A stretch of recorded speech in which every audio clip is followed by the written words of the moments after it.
Give me a beat. Every day when you're walking down the street, and everybody that you meet has a podcast and a point of view. Damn it, I was going to fill that in. Okay, what were you going to say? And I was going to say, hey, now this is the wonderful kind of day I've been looking forward to. Nice. Welcome to a very special episode of So to Speak. I'm Evan Mead, and I'm going to introduce my guest host today. Or he's going to introduce himself. Hello, this is Josh Weinberg coming to you live from our apartment for a change.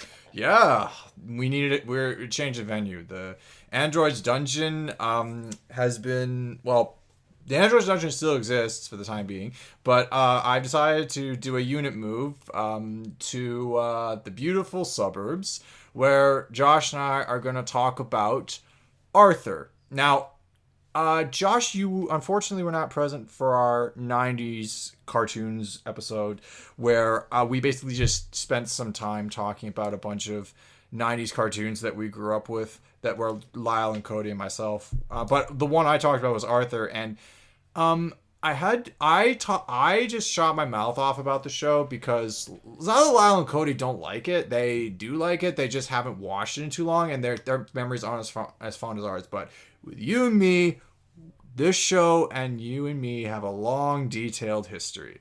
We're going to go back to the past. And by the past, I mean like 20 and some odd years down the road. So, where do we even begin with this show? Do you remember the first time you watched it?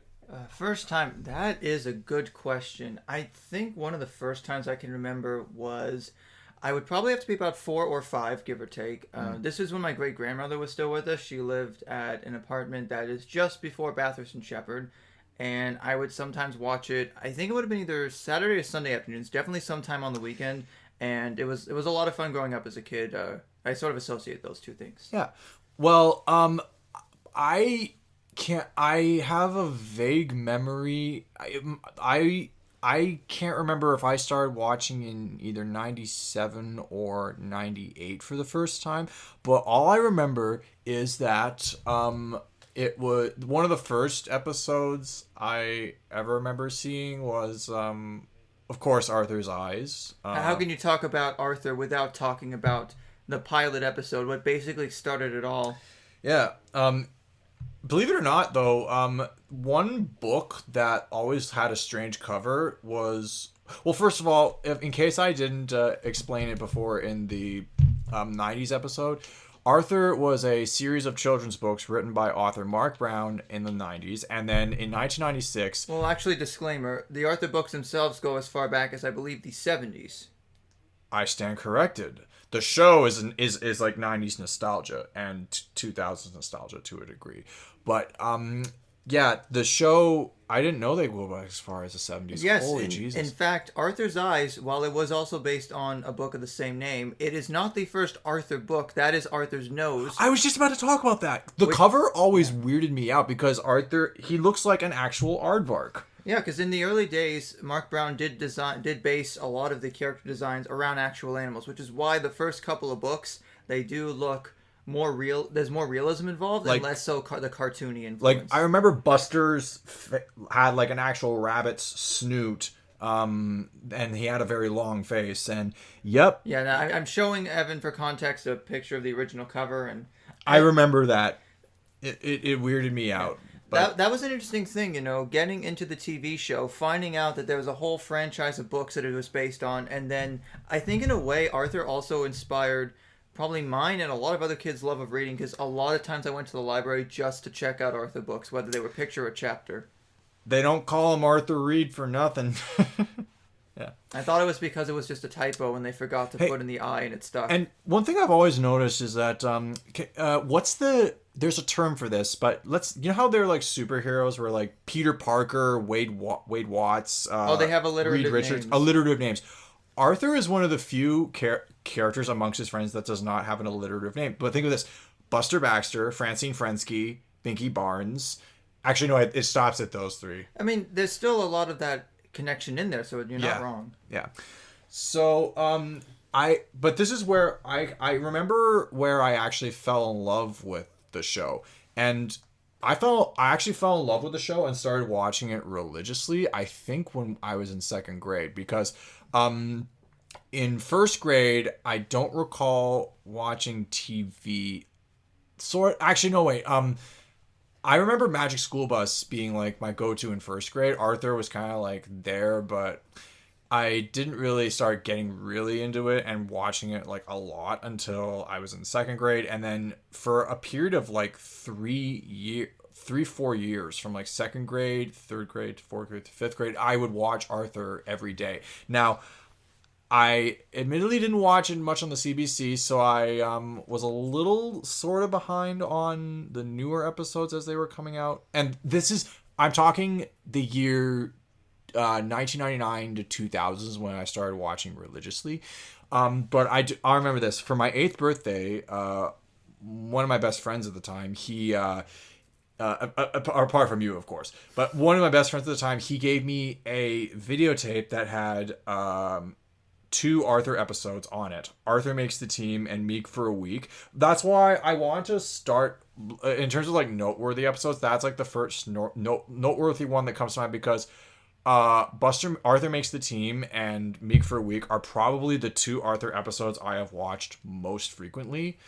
And in terms of where we're taking this discussion, I want to get a little like nostalgic for it, but also literally a few weeks ago, as of this recording, the show's over. Like after the Simpsons, correct me if I'm wrong, please. After the Simpsons, it is excuse me.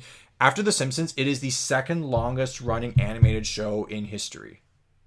That's correct. It is. It is the longest running children's animated television show of all time. So it beat out the Flintstones. Amazingly, yes. And it's one of those things that I remember, there was all the hoopla about when The Simpsons passed Gunsmoke for the longest running primetime show, but I don't think there's enough of a deal being made that Arthur managed to last for over a quarter century. And yes, even towards the end, there were really only about 4 episodes being produced. They just aired them all in a row. The fact that the show had new episodes all the way through the 2020s, that's a long time to be educating kids. Well, keep in mind, the way an Arthur episode is structured, we'd like to remind our listeners, is it's one of those shows where like it's a 2-parter where like it's an A-B episode. Like not like this. The Simpsons, I think, still has more episodes because their seasons, granted, are longer. But we're going into the technicalities. But before we like start to actually like talk about Arthur and like talk about like the noteworthy episodes from back in the day, there was I've noticed something as I've grown up.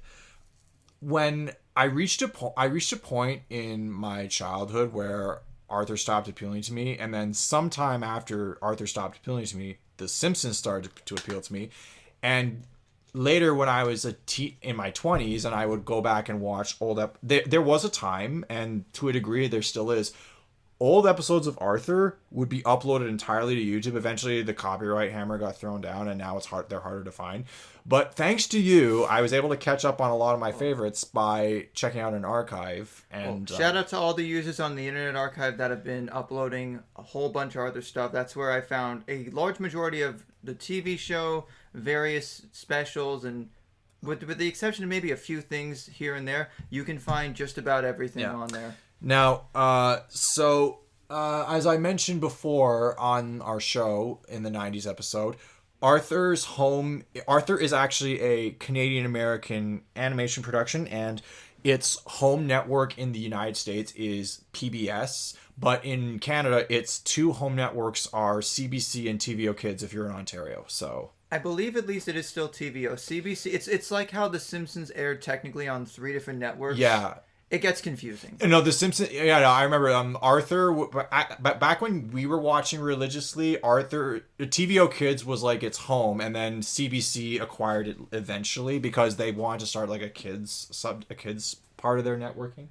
Of their broadcasting, but yeah. And I would say PBS in general, like the fact that PBS had a lot of great children's programming, Arthur being the catalyst, I think that's what got a lot of kids in that age range into watching that network. Because PBS for a long time had that sort of reputation as being, exactly. the network for older people. And I guess in the post-Masterpiece Theater age, maybe it still kind of is. Yeah. Now, going back to my comparison with The Simpsons, the two longest animated running shows, they have a lot in common because The Simpsons is more satirical, but anything I want to know about adult life in North America or the United States, I learned from watching The Simpsons whilst laughing my butt off. Arthur is more educational, but it is not short of its satirical moments. Anything I wanted to learn about growing up, I watch Arthur because Arthur's been on for so long. Any scenario you could think of when you were growing up, Arthur has covered it. I said this before. And it's covered it with tact, and it's managed to do something that very few... Not always. We'll get into that. Okay, not always, but when it has done it right, there are very few kid shows that can do that without talking down to its audience and just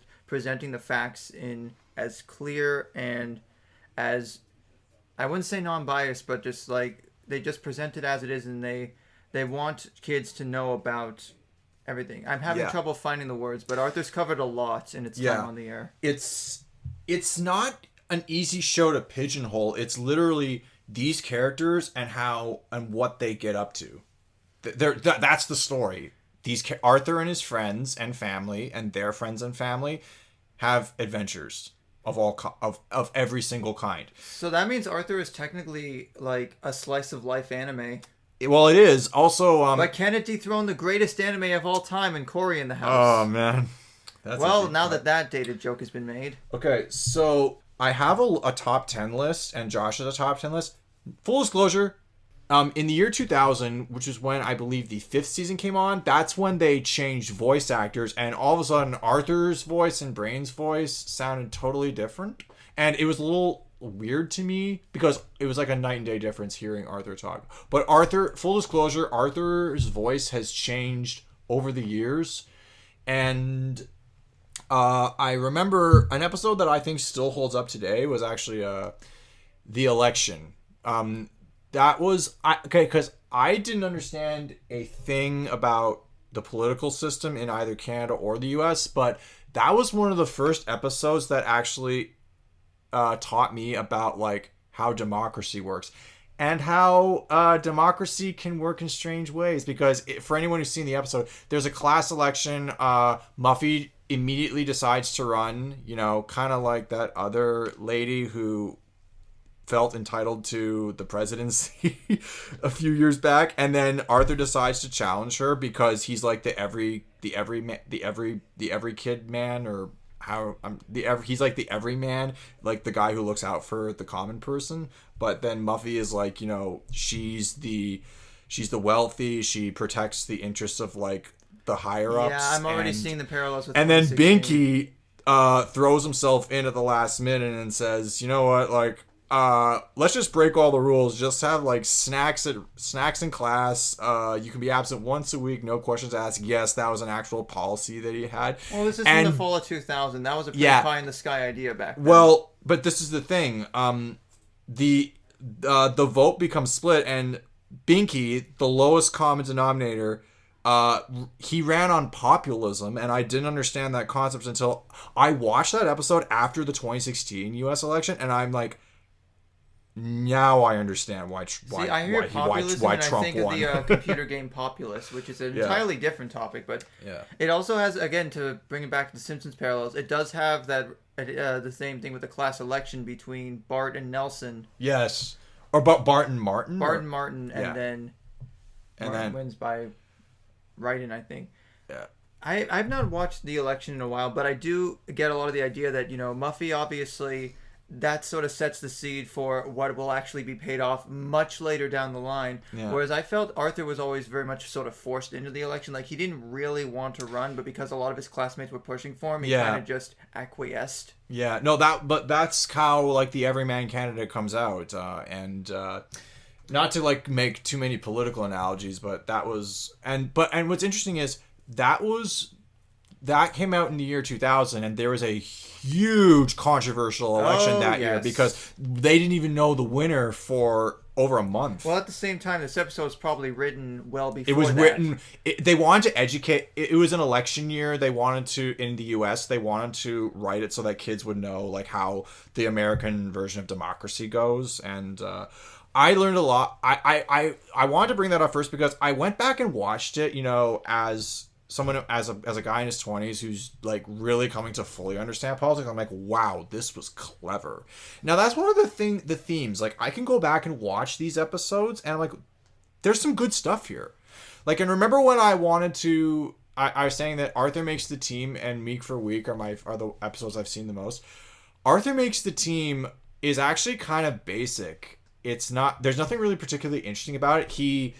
He's on a minor league, a mini league baseball team, and he has trouble catching. And then Francine. Oh no, I'm sorry, I'm getting Boys a Bummer flashbacks. Oh, seriously? Well, yeah. It's basically it looks like Boys a Bummer, except not, because it's actually good. Oh no, because the Boys a Bummer. Oh, The Simpsons, where that very mean spirited Bart centered episode. I don't like that. That episode's too mean spirited for me. But going back to Arthur. There you go, Cody. He's always busting my chops with that line. Audience, you don't know this, but they are literally in the other room, so they can probably hear it. It is interesting, again, that in season 1, you already get the seeds that, like, Arthur and his friends are actually pretty athletically talented. Because they're playing soccer, they're playing baseball, they're doing all and Meek for a Week that I was just talking about. And road hockey. Road hockey. But unfortunately, they're not Canadian because they don't always yell for when the car is coming. Correction, it's a Canadian co-production. There are tons of Canadian themes. Well, there definitely are. Although, this is an aside, I believe it has been brought up in a few circles that Elwood City is actually based on somewhere in Ohio. I read that it's based on that. It's interestingly enough, because Arthur does have relatives from Ohio. I read that it's based off of Boston.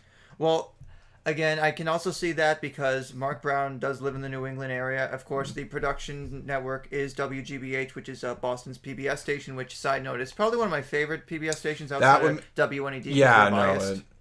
And Elwood City is like a total.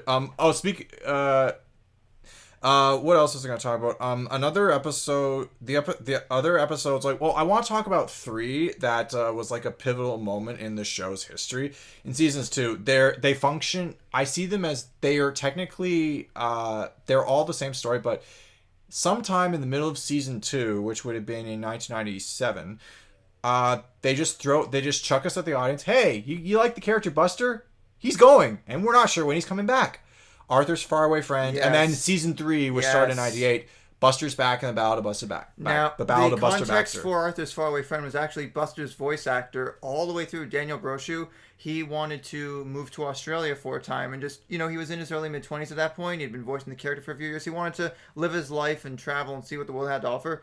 The production team stepped up and flew to Australia to have him still record his lines for the next season. So while the character was written out of the show, they were still getting the groundwork done for season 3. But it is a theme that is really relatable because when you're young, you can make friends and then you find that they move away and you never see them again. And there's that cliffhanger aspect of what if Arthur and Buster never see each other again? Well, each of these 3 episodes that I just mentioned has 3 giant what if questions.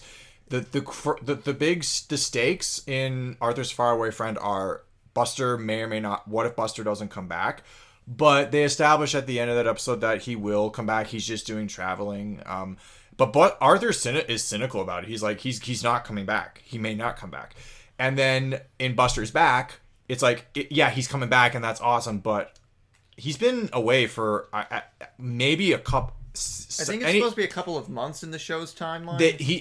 A couple of months. It's not clearly spelled out, but that's the idea, though. There's no clear definition in our minds. It could be like anything. It could be someone's going away for several years and comes back. And, to us kids, it felt like a year, or the very least 6 months. It could it could have been anywhere from 2 to 6 months. So, anyways, in Buster's Back. And by the way, the first time I heard the title Buster's Back, I honestly thought... Buster's back. Tell a friend. No, I was like, is there a problem with his physical back? Like, my back! My back! I'm back! I'm back! He's back in the saddle again. Yeah, okay, so... But... the stakes in Buster's Back, though, is Arthur's does start to worry that, like, Buster's been gone for so long. What if he's can become a completely different person and doesn't want to be my friend anymore? Yeah, that's real. Like, because people grow apart and they change, and even as they get older, like yeah. the state of friendships can change wildly over time. I mean, exactly. Both of us can attest to that in our real lives. And then the Ballad of Buster Baxter is one of my favorites. And then the Ballad of Buster Baxter answers the flip side of that. I want to be friends with my friends, but what if my friends have changed? What if they've moved on? Well, you know what? I can't fit in anymore. You go talk to your friends, talk to my friends, talk to me. Oh, Lord. And now that's another thing. This episode had a big musical guest star, Art Garfunkel. Wait. Who hired? Did you hire the singing moose? I thought he was with you. Weird. Mom! There's a singing moose in front of the house. Stranger danger, kids. Just the fourth wall breakingness of Art Garfunkel's singing moose. Just like, I love the way he's always looking at the camera. He's more of a narrator figure, but again, like even near the end where he starts, he's like singing about how Buster's all sad and stuff because he thinks Arthur doesn't want to hang out with him anymore, and Buster's like, hey, that's not sad music. And then he starts doing a very Simon and Garfunkel-esque minor chord. I'm like, see, if they could have gone Paul Simon for that, that would have been fun. Oh, that would have been great. It's one of the better guest star episodes, but it just really wraps up this quote-unquote trilogy. Let's talk about, we're kind of all over the place, but let's talk about guest stars for a second. Because Art Garfunkel was just one. I guess the President of the United States, Bill Clinton, was not available at the time. So they got his non-union equivalent. Oh, yeah. We're making a lot of Simpsons jokes today. I've worked there for a couple of years now. Well, the interesting thing is DW Goes to Washington was also based on one of the books. I believe it was Arthur Meets the President. And back in the 70s, so the president he would have met would have been either Carter or Reagan. That's interesting. Now I'm getting hungry for peanut butter. Damn it, Jimmy. But anyway, so we're talking about the guest stars. They had a few of them. Back in throughout the years, they've had a lot. Like Art Garfunkel was one. They had I'm losing my train of thought. They had Michelle Kwan? We're forgetting about probably one of the major kid crossover events in season 2. Arthur Meets Mr. Rogers. Yes, of course. As a kid, Mr. Rogers' Neighborhood and Arthur are two of the along with like Sesame Street. Those are like the cornerstones of children's programming, and to see two of them come together in that manner, that was a once in a lifetime event. And to see how they wrote Mr. Rogers, it is like if Mr. Rogers was in animated form. Yeah, he has the same mannerisms, the same vibe. Like, forget A Beautiful Day in the Neighborhood. This is the Mr. Rogers like thing we never got. So this is when Fred Rogers was still alive. Yes, this was season 2, so probably 1997-ish. Yeah, Arthur Meets Mr. Rogers is a great episode. And it's interesting because the whole vibe of it is, Mr. Rogers is staying with Arthur, but Arthur's worried that a lot of his friends are going to make fun of him because they still think Mr. Rogers' Neighborhood is for babies. And while that does come up in a later episode down the line, it's still that commentary of it's okay to like things that aren't necessarily in your age group because it's your interests. And which is funny because a season or two later, they literally explore that concept further with That's a Baby Show. I love That's a Baby Show because Arthur is okay. Hey, DW! Hey! Oh, great. Speaking of the fourth wall being broken, well, here comes. Get the hell out of our studio! So with guest stars, Mr. Rogers was a great one. I was talking about That's a Baby Show.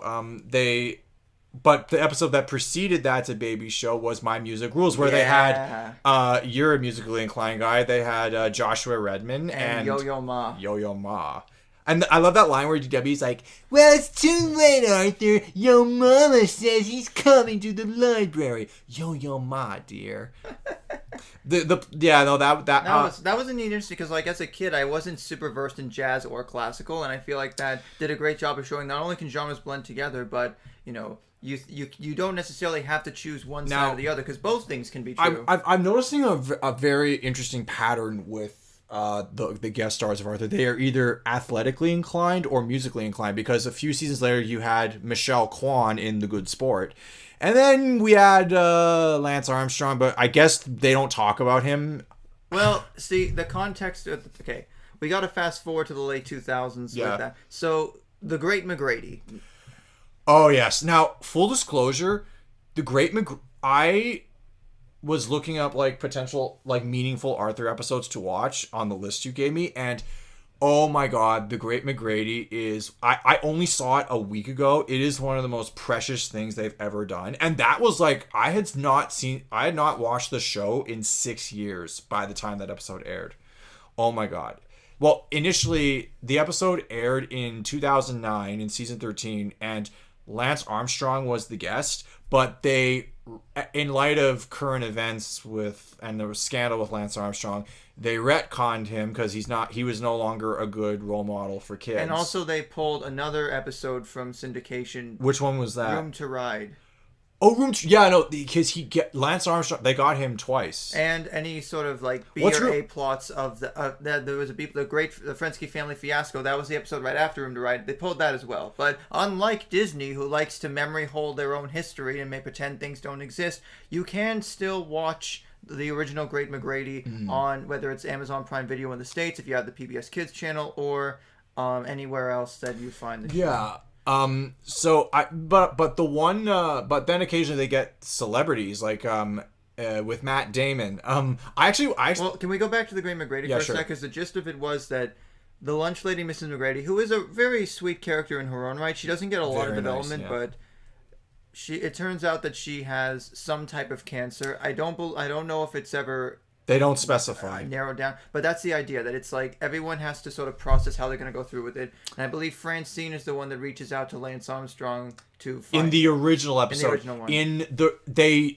In 2021, last year, they remade the episode and they retconned the Lance Armstrong plot where they invent a fictional wrestler not so much fictional. He was sort of in the Arthur universe before, but Uncle Slam. Yeah, Binky's favorite wrestler. Yeah. I always thought Uncle Slam was actually more of a sort of in-universe substitute for Roman Reigns, because Roman Reigns had leukemia a few years earlier. I thought, why couldn't they just like redo that and actually get Roman Reigns to voice himself? Yeah, because it would have made more sense.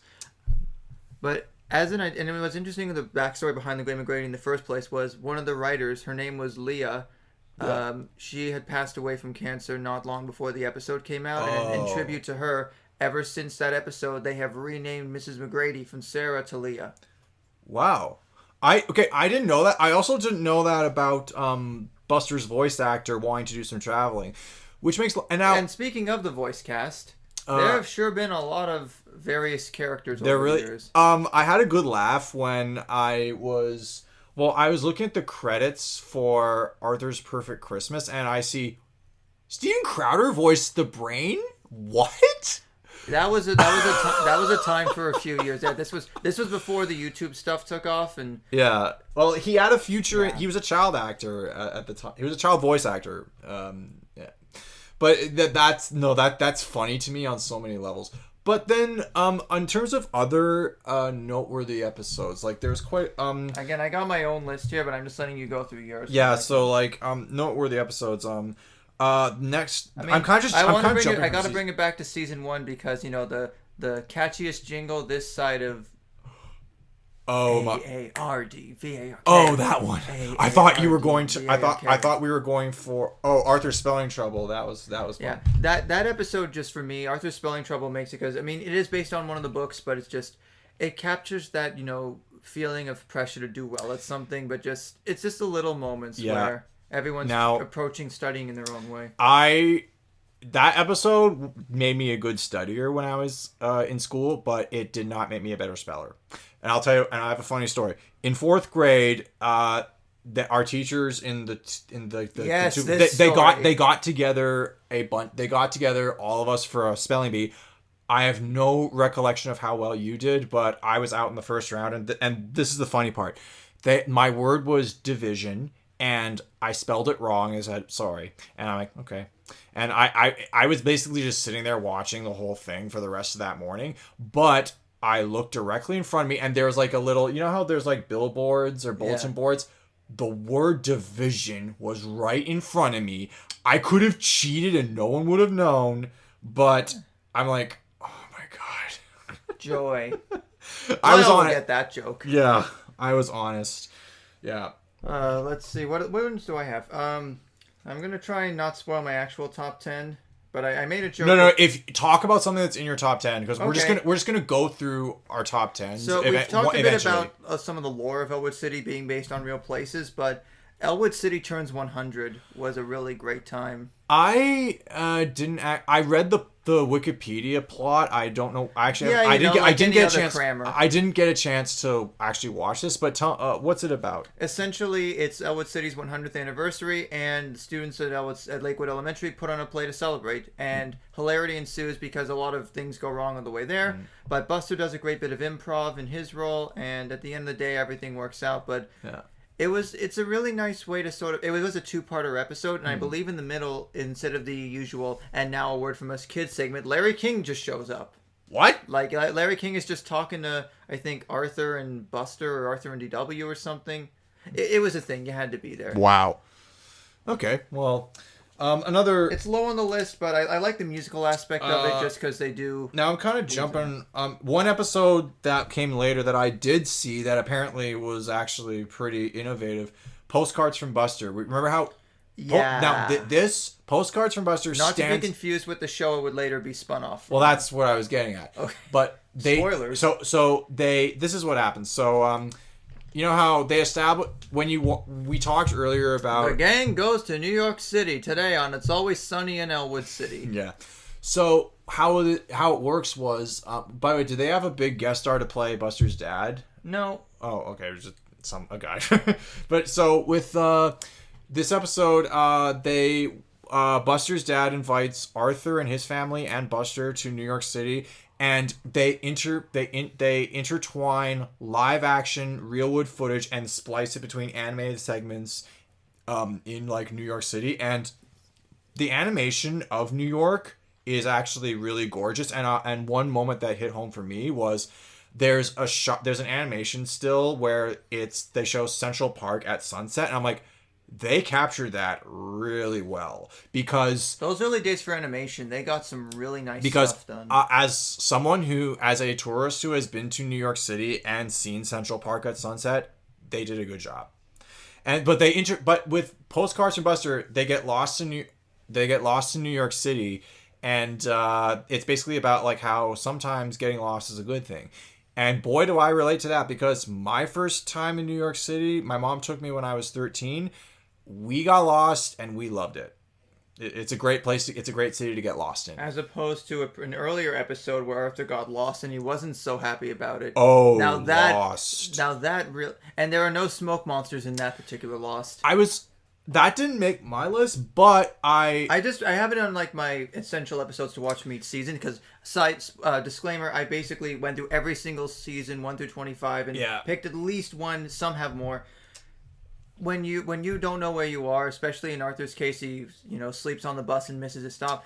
Sometimes parts of a city you've never been to before, even your own city, if you don't go there that often, they can be pretty terrifying. You know what? Okay, I was thinking about Lost and whether or not to put it on, but now that you mention it, this is what I will say.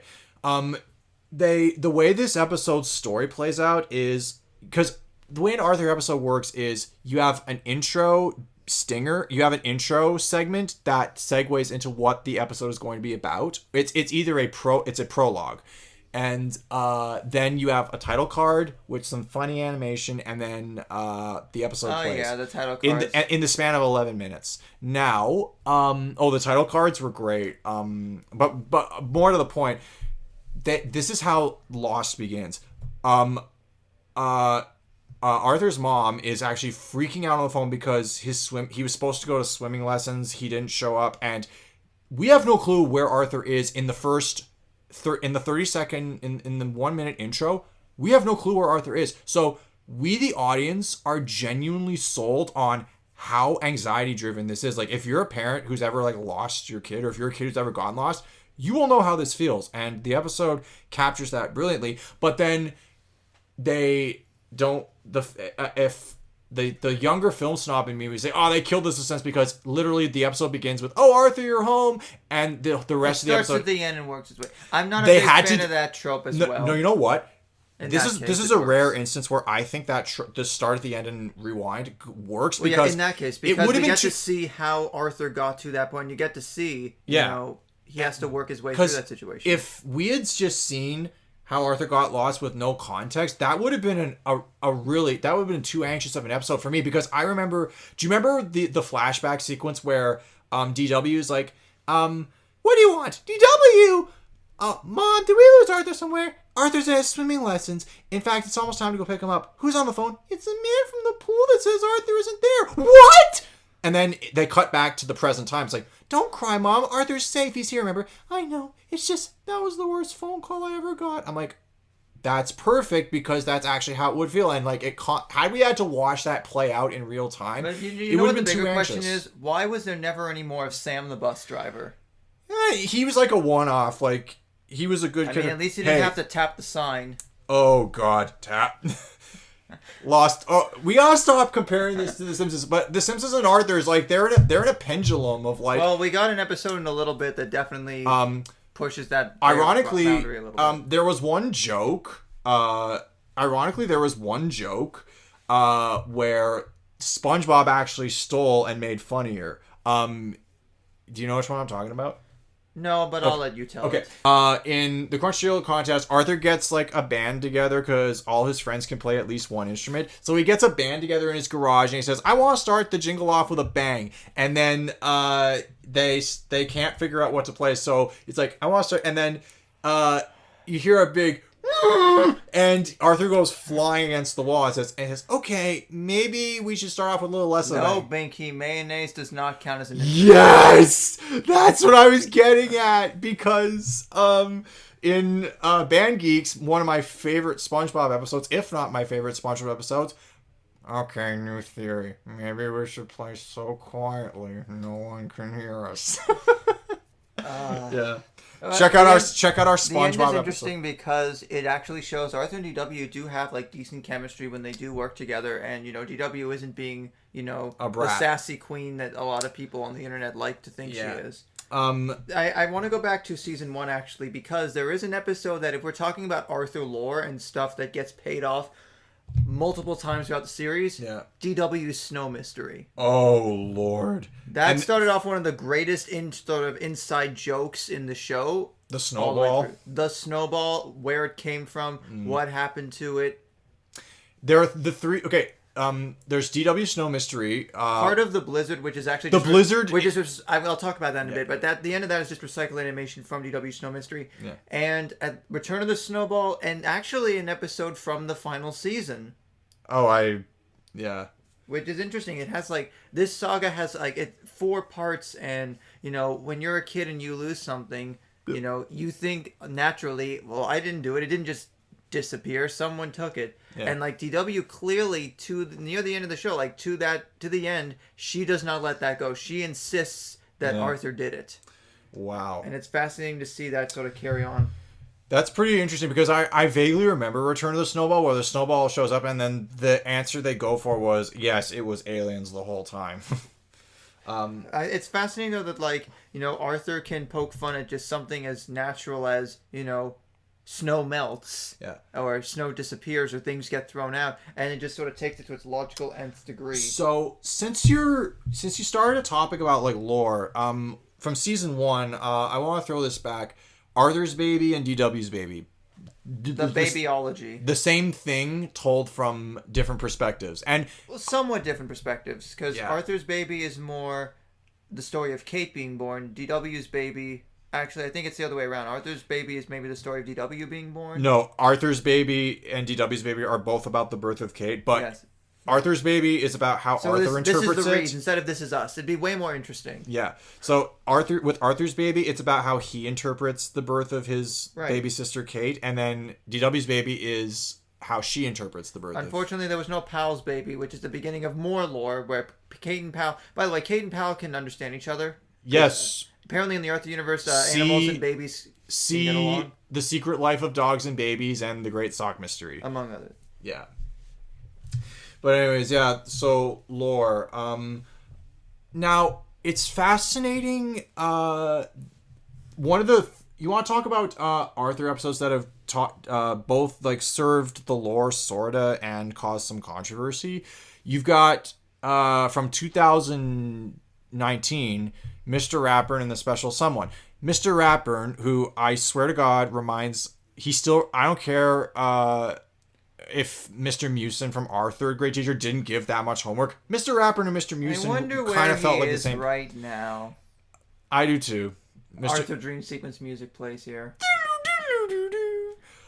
We haven't even talked about the dream sequences because some of these dream sequences... They get very elaborate. They're elaborate, and some of them are actually very uncomfortable. Like, I'll give some examples, but Mr. Ratburn and the Special Someone. After being on this show for the air for 23 years, Mr. Ratburn's gay, apparently. And they worked it in so perfectly, it doesn't retcon anything because you never see Mr. Ratburn with anyone. Well, and Mr. Ratburn has gotten so much development over the series. He goes from just being the scary teacher nobody wants to, like, actually a source of knowledge and fun. Like, there's an episode he works at a joke shop, and there's another one later on where, like, you find out that he actually hasn't been... He's been developing hearing loss because he plays in a band with a bunch of other teachers outside of school. Like, things like that. Like, it's developing the kid and the adult characters. Well, and Mr. Ratburn and Special Someone. It does it in such a way. And that's what I'm saying. Great. J.K. Rowling should take some notes because they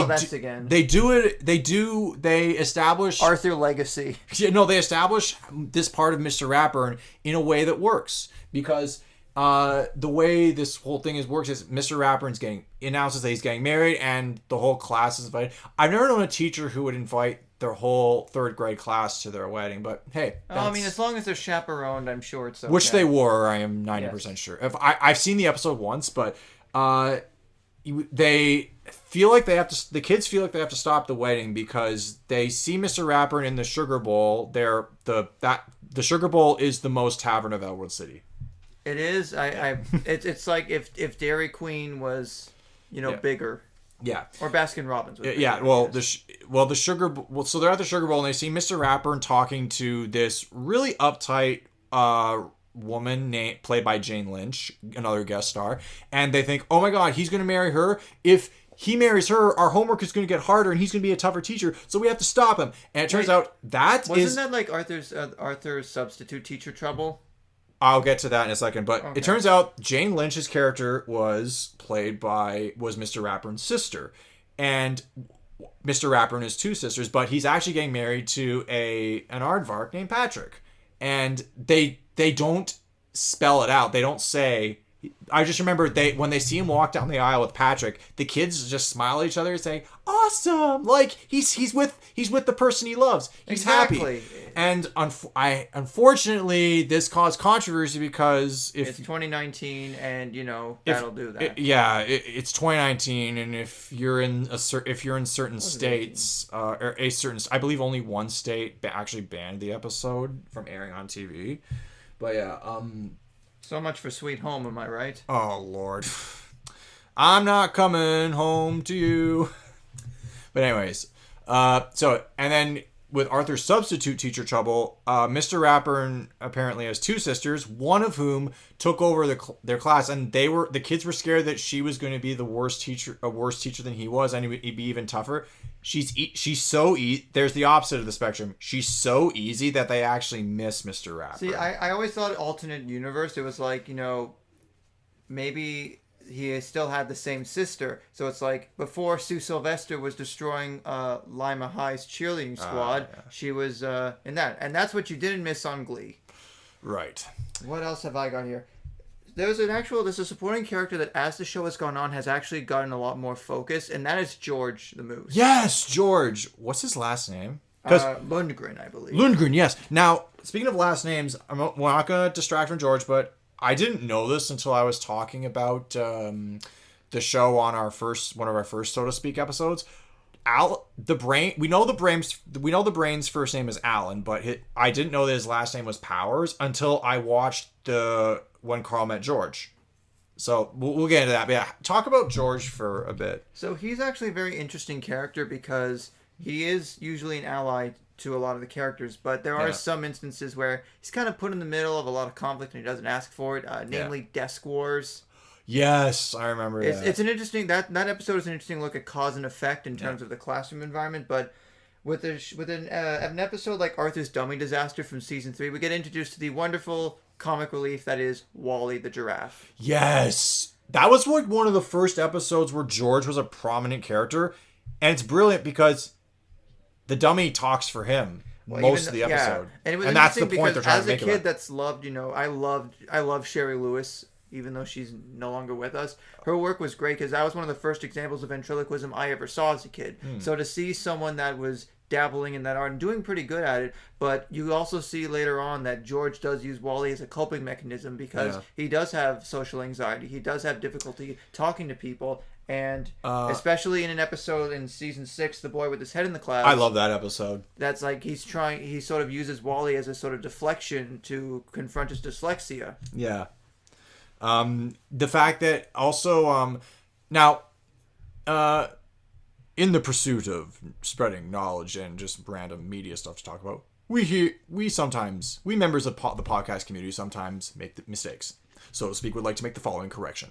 In our, the first time I talked about Arthur, I said that George might have Asperger's.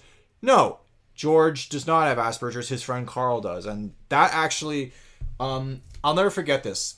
In 2014, around that time that episode was new, when Carl met George, a good friend of mine sent me the... I don't think it was 2014. I believe it was 2009 or so. In the year 2014, a good friend of mine sent me the clip in which... he sent me the little fantasy sequence in which Brain describes how his uncle describes having Asperger's. And I'm like, that's pretty well accurate. That's pretty accurate. Because I had moments where when I was George's age, I felt like I was on a strange planet and I couldn't fit in with the locals. So, and that's kind of how we bonded, just talking about that show. Well, as an aside, in the lead up to making this episode, I always felt that I have a lot of similarities to Arthur, and in some ways, I felt you shared a lot of similarities with Buster. You're worldly. There's a bunch of other stuff in there, but I didn't have the bad grades that Buster did. But I'm sure the love for food was there, and you're saying I was fat? No, you had a very good palate. You were what are those gastro pup, the food bloggers. Yeah. That sort of thing.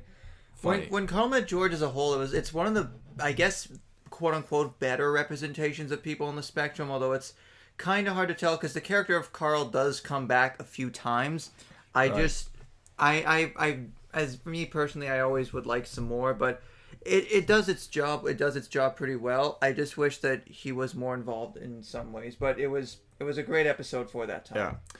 I guess comparing me to Buster, because I was one of the few friends that you had with divorced parents, so and in Arthur they do focus on that because Buster's mom actually does get some character development in a couple of episodes. I was gonna talk about that.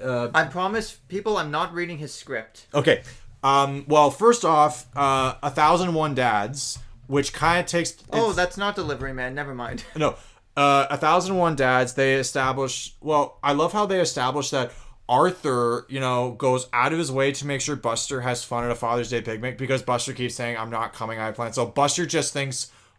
Arthur just thinks that Buster is sad. So they go through all these hijinks to get Buster to feel happy to the point where they train Binky to be like a father figure, and it's like, I wouldn't be say careful, my boy, with this coffee. This coffee is a hot beverage. I would say it's more like why a therapist. you call me your boy? Like, boy. Oh, well, my boy. Just play along, doofus. It's for your own good. And is it that? Yeah, it's the one where it's like, it does look like Binky's trying to be his therapist. Yeah, well, it does, because he has like the stupid. He has like a Freudian jacket. And I love the line where like Binky falls in the river, and it's like, some son. I bet he doesn't give me a tie for Father's Day. And then the funniest joke in that episode is when Arthur goes to see Buster at the Sugar Bowl, and the first thing Buster says is, "Well, who's my father today? Is it the cashier? Oh, is it that piñata?" Oh no, I'm getting Maury flashbacks now. Yeah, because Arthur, that's a topical thing for this week. That episode was parts of the episode were kind of creepy. Arthur wants to pay a clown to go to take a child to a party and pretend to be his dad. Yeah, I don't know how to feel about that, but It's a kid's show. I think Buster's relationship with his mom Bitsy is actually very nice because even though she is a single parent, she clearly does make time for Buster, and they do a lot of stuff together.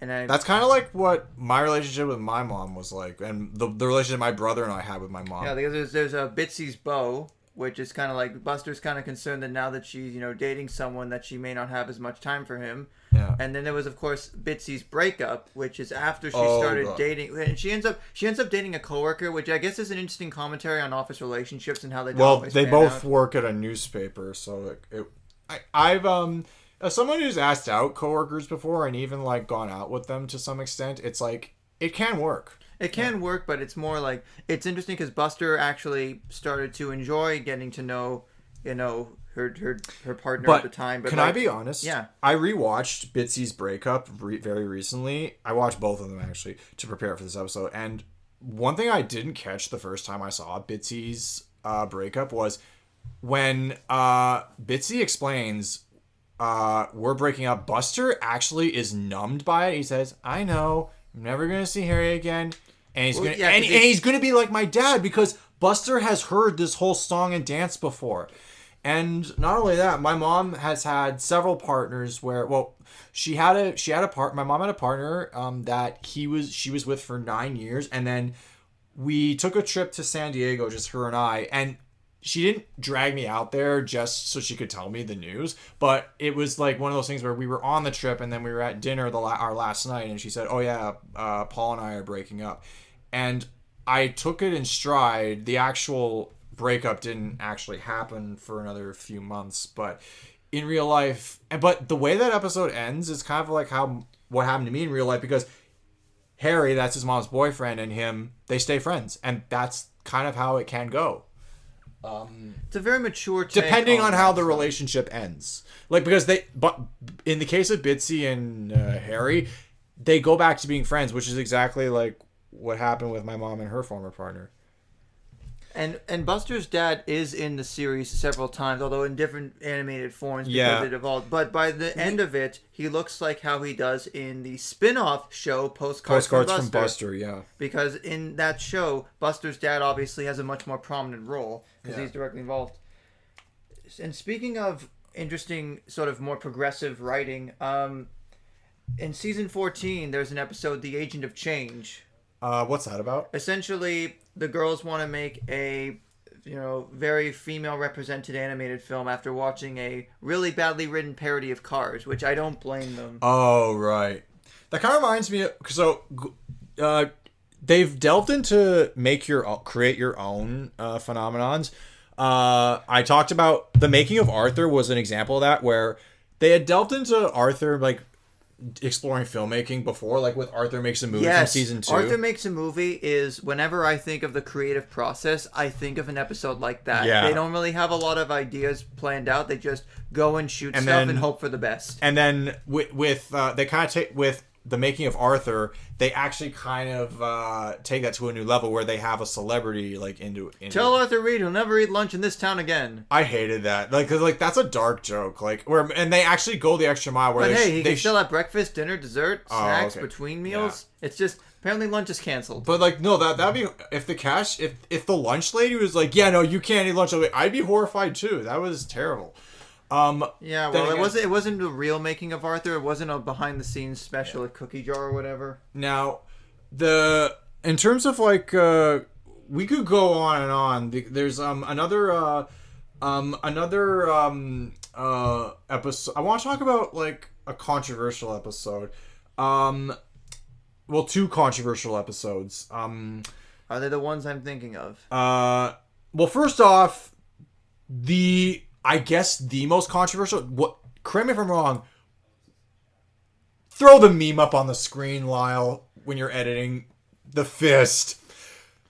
Arthur's Big Hit is the most parodied episode of Arthur in the history of YouTube poops. Like, look, you could find 20 different YouTube poops that parody Arthur's Big Hit. The whole lesson of it is really just it seems DW can do no wrong, even when she does. to quote the mysterious Mr. Enter, who is also an on the spectrum film critic, I think he was one of the first like YouTubers to actually bring this episode to light. I've seen the animated atrocity on that. To quote him, how do you bosh up a moral as simple as violence is wrong? Seriously. Like, what? Like, memes alone... okay. Yeah, sure. It has memes, but it doesn't have any real quality to it. It's no... Like, only the first half of what could have been a really poignant episode is relatable. I cannot relate for one set... Okay, I can sort of relate to the peer pressure aspect of having your bully friends urge you to go hit another kid for absolutely no reason, but... Why do they have to focus on that, on the Binky storyline instead of, hey, DW, you broke his plane and you kind of deserve... I mean, I don't condone child abuse at all. I don't condone hitting your siblings, but you kind of deserve what came to you. Like, karma is a fucking bitch. And seriously, let's put it this way. The Reeds are better parents than Caillou's parents. Thank you, yes. And we're gonna bring the energy lower a little bit because there's neighbors. Yeah. But you had flashbacks to that time when I lost my cool with little Caillou. Yeah, that was a time. DW was pretty. They do tackle anger management actually on Arthur in a couple of episodes, including Meek for a Week, which is it's interesting to see that Francine's anger issues to some degree. Yeah, I don't think it was mainly. Well, it was kind of the whole idea was like it wasn't don't get angry. It was quit being a jerk because but like her anger and sarcasm is part of her character. But I will agree that the impetus for her even doing that in the first place is a nice watch. Yeah. And it's not so much she chooses to follow through with it, it's she does it to get something out of it. Yeah. And so it is fitting that when it's destroyed, it was like completely wasted. But then at that point, like they actually need her to be herself. Yeah. See, she got something broken by her. And then she got her spirit broken in Francine Frensky Superstar. Which I actually like that episode just because I love that degree episode. To which they troll her with for the first trial yes, run. I love. No, that's. Oh, you're not robbing this train. That's Put the best. That's up. one of the best jerks comeuppance I've ever seen in anything. Seriously. Yeah. In terms of Arthur's big hit was that pulled from syndication eventually for having such a bad message. I don't think it was. Well, it was controversial at the time because apparently, like, you can't show hitting on a kids show ever, it's just and a frame. They cut away when Arthur punches CW. It is damn well implied that what happened, and when Binky punches him, like you don't actually. He like throws a fist at the camera. No, but like it just almost does it on impulse. Like there's no emotion in his face or anything. Which, as a character, Binky does go through a lot of growth because he starts off the first 2 seasons as just the main bully, and then gradually becomes an anti-hero, and then just an ally. And Binky, that's more with the tough customer circle itself because they go through a lot of change as well. Yeah. I actually am gonna throw this out there. Binky might be my favorite character on the show. I've heard that. Just because of how delightful. I can see that. Just because of how okay, he's got the naivety of Buster mixed in with a little dim-wittedness because he was held. But then he has a soft side because he loves butterflies and playing jazz clarinet. Yeah. I'm gonna get into that when we do our top 10 round-offs. I got now just to kind of, but yeah, no, I love Binky. Binky Barnes, art expert. Binky Barnes, wingman. I have rewatched Binky Barnes, art expert, a few weeks ago. Yeah, it's like mom and pop art. If you remember our Simpsons episode when I talked about that, just the art references. Yeah, it's like, yeah, that painting is upside down. Why does it look like that? Is he done with that painting? Yeah, he's done. Yeah, no, because it's a clever subversion of expectation because Arthur and Buster are dreading working with Binky on anything because they think he's lazy. They assume that they're gonna have to do all the work. Yeah. Which in group projects, there's the 2 kinds of people that. And ironically, they were scared that they were gonna have to do all the work, and in the end, Binky wound up doing all the work. That's the clever irony of it. Yeah. And speaking of good episodes, it's not on my list, but the episode immediately following that episode is a pretty solid one too. Which one was Arthur's Lucky Pencil. Oh, yeah. Which it also is a little bit of lore as well, because the Lucky Pencil does make a few future appearances. It does? I think it does in one of them. I think it has. Yeah. Is it the one about the standardized testing? I'm not sure. But it's just the gist that you don't necessarily need a lucky object to do well at something. You just need to believe in yourself. See, there's that title drop. Yeah. Well, because that was a good moral, I felt. And it spawned a really catchy song on the CD. Oh, yes. Can we use it? No. Why? The Lucky Pencil is mine. Oh, yeah. Now, I was going back to controversial episodes. You actually told me that this episode, when we were kids, you told me that this episode did get pulled from syndication, Crushed, where it's like that may or may not be true. because Crushed, the plot is it's New Kid on the Block. A teenager babysits Arthur DW, and Arthur has feelings for the babysitter. I mean, except the babysitter doesn't date Binky the bully. No, that's the thing. It's like the Simpsons episode New Kid on the Block, except no, it's never really implied that there's any reciprocation. I'm sorry to do a deep cut, with the Simpsons, but I just had a thought about New Kid on the Block. If it's established that Laura is older than Bart and Jimbo Jones, is Jimbo Jones older than Bart too, or is he a teenager? Probably. Or because wouldn't she be a little old for Jimbo as well? Oh well. I don't believe this episode was pulled from syndication, but it's an interesting approach to a really complex topic for for a kid to really go through. I remember having. Now, I wouldn't say it's sexual awakening or anything, but it's kind of also not wrong. I'm gonna be totally honest. In first grade, right around the time I started watching Arthur, but way before this episode was made, I had a babysitter who. Oh my. See, if we had a soundboard, this would be a lot easier. Kate.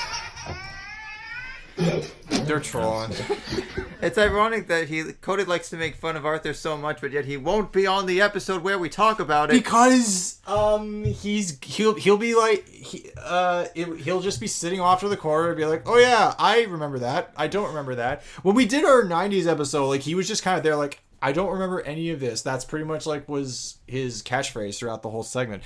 But anyways, so thanks, Kate. Now, he does remember the fact that Kate has the same baby cry every time she cries. But so going back to Crushed, yeah, no, I was talking. Crush, 2, 3, 4, nothing compared. I was telling the story of how I don't think this was a sexual awakening for me, but when I was in first grade, I did have a babysitter who once I ran into her when I was a teenager, and she was working as a waitress at a restaurant I was at.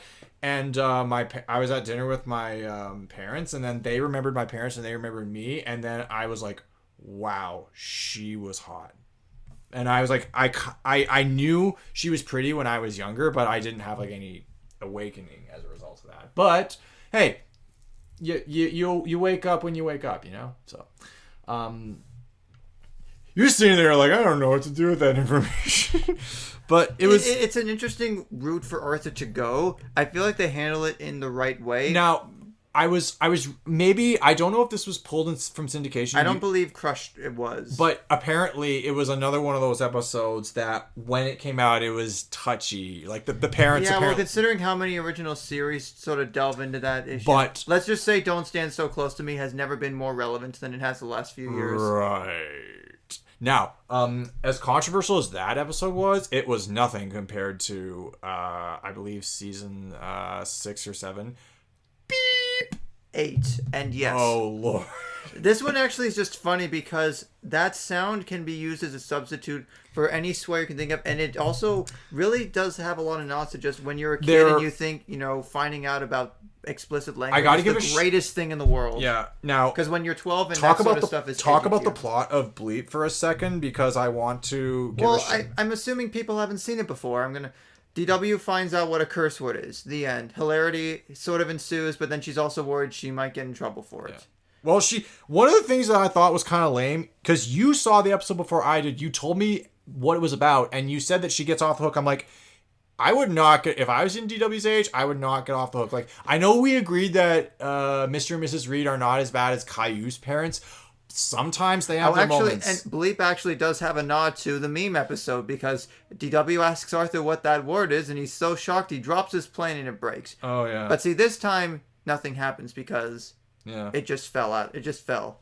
Yeah. All right, let's get our story straight. It fell, right? Oh Lord. We're just doing deep cuts between Arthur and the Simpsons. Hey, they're the two longest it animated is interesting. shows. The intro, like the prologue before the title card, is actually a Sopranos reference. Yeah, it's like, well, it was like 2004. what kid watching PBS is going to understand that? Well, I guess their parents would be watching the same it. reason as how there are kids that watched Arthur that probably also watched Game of Thrones or other HBO shows. Right, you know, that sort of thing. Yeah. But it's interesting. It explains it in the context of, like, you know, the people with the soundboards are there to do the job. But that's not how soundboards work. There's not a guy on set bleeping out because that's the only bleep button, whatever. The bleep button only works if the show is live, which The Sopranos is not live. Yeah. Or was it? But it is just funny to see DW basically throughout her preschool spreading this word around, and just all the kids. You know, it's like you say a word and you think it's funny until it loses all meaning. One YouTuber reviewed the episode, and he actually had a hot take. He thought the word was the gay slur word, because he evaluated like how many syllables are in the word and how the character's mouth moves. Because you think that they censor out the word, but they don't censor out their lips, so you can kind of. And he's like, "Oh my God, PBS!" That's his crazy theory that the word that she was saying was the big word for the gays that we're not even going to utter on this show. It's hard to tell just because I know the first instance of where she hears it is some like preteen or teenage guy in a store to his mom. Like, oh, yeah. I don't know if that would fit in that particular context, but then just like, at least it looks like she learns a lesson. And we also, of course, forgot with DW that, you know, she's like 4 years old. She doesn't really have much of a moral conscience yet, but when she needs to figure stuff out, she goes to everybody's favorite imaginary friend, Nadine. Can I just talk about Nadine for a second? Here's the thing. If it's implied that we like to see DW as a brat, but if Nadine is her voice of reason, then that, and Nadine's imaginary, then that means DW does have a conscience. It's just portrayed differently. Yeah, she just doesn't like to use it, you know. Exactly. That could have really helped. You could have avoided a really big hit if you used your conscience. Where was Nadine when DW was playing with Arthur's Bell X100 model? Seriously. I think it was her day off or something. I mean, clearly. Imaginary friends must be part of a union. They're entitled to days off. Okay. Yeah, no, she was hanging out with Bing Bong. Yeah. Anyways, I hope someone did take Joy to the Moon. Now, the other thing I wanted to talk about, like, now, there are two specials that came to mind. There are two specials that were, like, at least a couple specials. And then there is one, believe it or not, another correction I'd like to make when I talked about this on So to Speak earlier, a couple years ago, was I said that Arthur did not have a feature film. I was incorrect. They did. But that's why you gotta have me on from the beginning. I can fact check this. I watched Arthur's Missing Pal. It's horrible. And I am so sorry I had to tell you about that. Because, no, I gotta be honest with you, like, Arthur did not transition from 2D to CGI well. And this came out in the year 2006. How does the animation... Was the animation... not to knock on college animation students, but was this done by... It looks like it was done by people who are just learning how to do CGI. How'd the quality look the way it did? The only thing that I kind of gave them credit for was Pal looked and sounded adorable, but other than that, I mean, he looked and sounded adorable in the regular show. Yeah, no, he did, but his CG transition was the only thing that worked. I liked that, but at the same time, it's like, oh my God. The tension, it's not a clever, the writing isn't clever. The tension, there is tension, but the stakes are pretty high, so it does feel like something that would be in an Arthur feature-length film. I think if Arthur were going to have a feature-length film... That played in theaters. This was direct-to-video, by the way. Yes. One, it would have been in the early 2000s. Yeah. And two, it certainly would have kept that more traditional hand-animated... Was Arthur's Missing Pal done by the Cookie Jar Group? Or I don't believe was it it was. a third party? I do know Lionsgate at the very least distributed it. I was shocked. And by the way, Lionsgate wasn't a big studio at the time, but in retrospect, that's crazy. That would be like if Universal took on like Arthur or something like that. I have not seen Arthur's Missing Pal in full. I just know that at that time, I think the ship had kind of sailed on enough of an audience for it to work well. If they wanted to do it as a direct to video thing, fine, but the effort shows. Which is because apparently that didn't play in theaters. Now, at the same time, there is a big purple dinosaur sized elephant in the room as to where that particular show that started on the same day I was born. Barney and I cannot get away from each other no matter how hard we try. Barney started in 92? The Barney show itself started on April 6, 1992. The home videos go back to like 87, but Arthur is the show that I can say is the most firmly entwined in terms of how I approach a lot of things in life. But the reason I brought that up is in terms of Arthur's Missing Pal, would it have been better or worse if it was done like Barney's Great Adventure? I didn't see Barney's Great Adventure, so I can't comment. It was that movie. It was the theatrical Barney movie from, I believe, 1998. So it was essentially Barney's answer to Follow That Bird or something like that. Yes, but there are, however, some direct-to-video Arthur specials that do actually age fantastically. Yeah. Usually, well, I'd say pretty good, because you did just talk about one earlier. We might as well talk about Arthur's Perfect Christmas a little more. It's weird talking about Christmas stuff in March. I mean, it's not July, so we have that trope done with. Okay, so I like this. I love how they show the diversity of different faiths, different cultures, and different religions. It's not just Christmas dominating everything. Take note, Muffy, anti-Semitic dick. No, seriously, she literally says, "But Francine, you can see your family anytime. Besides, it's not like Hanukkah is as important as Christmas." I'm like, fuck you. Which is what Francine essentially says. Not literally, but essentially. I actually always really enjoyed the soundtrack for this special as well, because again, much like Arthur and Friends, the first Almost Real Now Life CD or tape, there was a soundtrack. We'll get to that. Oh, we will. But it was interesting to hear, there's the Christmas songs, there's some traditional Hanukkah songs, which of course, as a kid, it was always good to see that. There was at least one Kwanzaa song, if not more. There was one for St. Lucia, which of course George's family celebrates, and that was a nice song. Well, now the thing is, I didn't know that George's background is Swedish, and apparently the Swedes have their own tradition for celebrating Christmas, which was cool. I think there was like a song for Yule or something. I remember being a kid and being on the Arthur website. There was like a themed section for the special. They had to make. I think that's, believe it or not, even as an adult, Arthur's Perfect Christmas is actually one of those specials that I can go back and rewatch. And I love that quote in my Letterboxd review for the episode for the special. I wrote what Uncle Fred told him. Remember, Arthur, you don't always get what you want in life. Sometimes you get something better. And I thought that's a great. Is that getting what you need then? Yeah. And of course, we can't forget the toy jingle of the special. Oh yes, the Tina the Talking Tammy or whatever it was. Yes, I was doing the hand motions. Yeah. Speaking of jingles, I'm gonna segue this back to season 2, with Play It Again, DW. Crazy bash, riding on. All right, that's enough. That's enough. Sorry. You've done enough of that. Goony, goofy, spoony, high as if you don't stop, I will turn this podcast around and there'll be no top 10 list for anybody.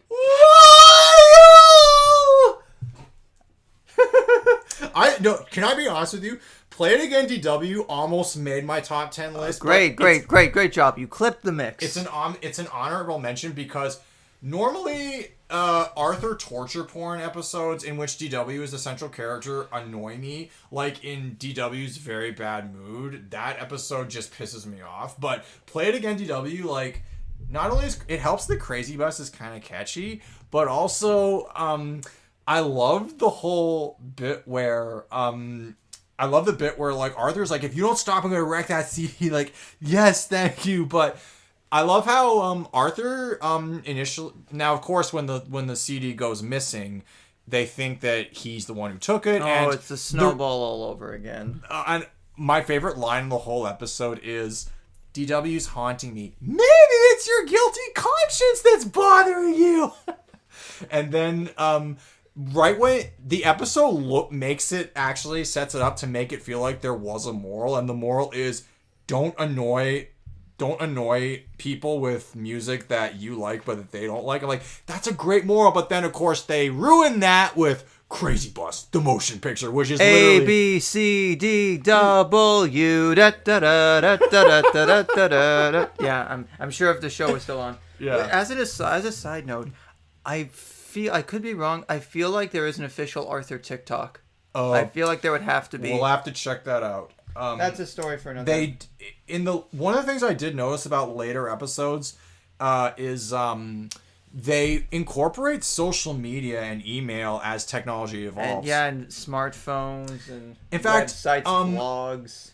In one of the most historical events in human history, when COVID-19 hit, they made specials that actually do justice to the time. Like, they talk about how Muffy's gonna go out, but then Francine tells her to wear a mask, and at first Muffy's like, but I don't need a mask, I'm completely healthy. And then that was also an election year, so they talk about the importance of voting, and they talk about, they actually talk about Black Lives Matter, too, by bringing in Mrs. McGrady, too.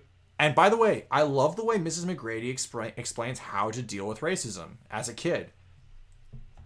Well, it's because, especially, even in the last few years, it's been a very complex thing to explain to children because it's become so much more visible now because kids are on social media and they have the tech to be around it. But it's important to have kids understand how they can be politically active in a way that makes a difference, because obviously, you can go to protests and marches and all that, but at the same time, there are also other ways to be involved as well. Exactly.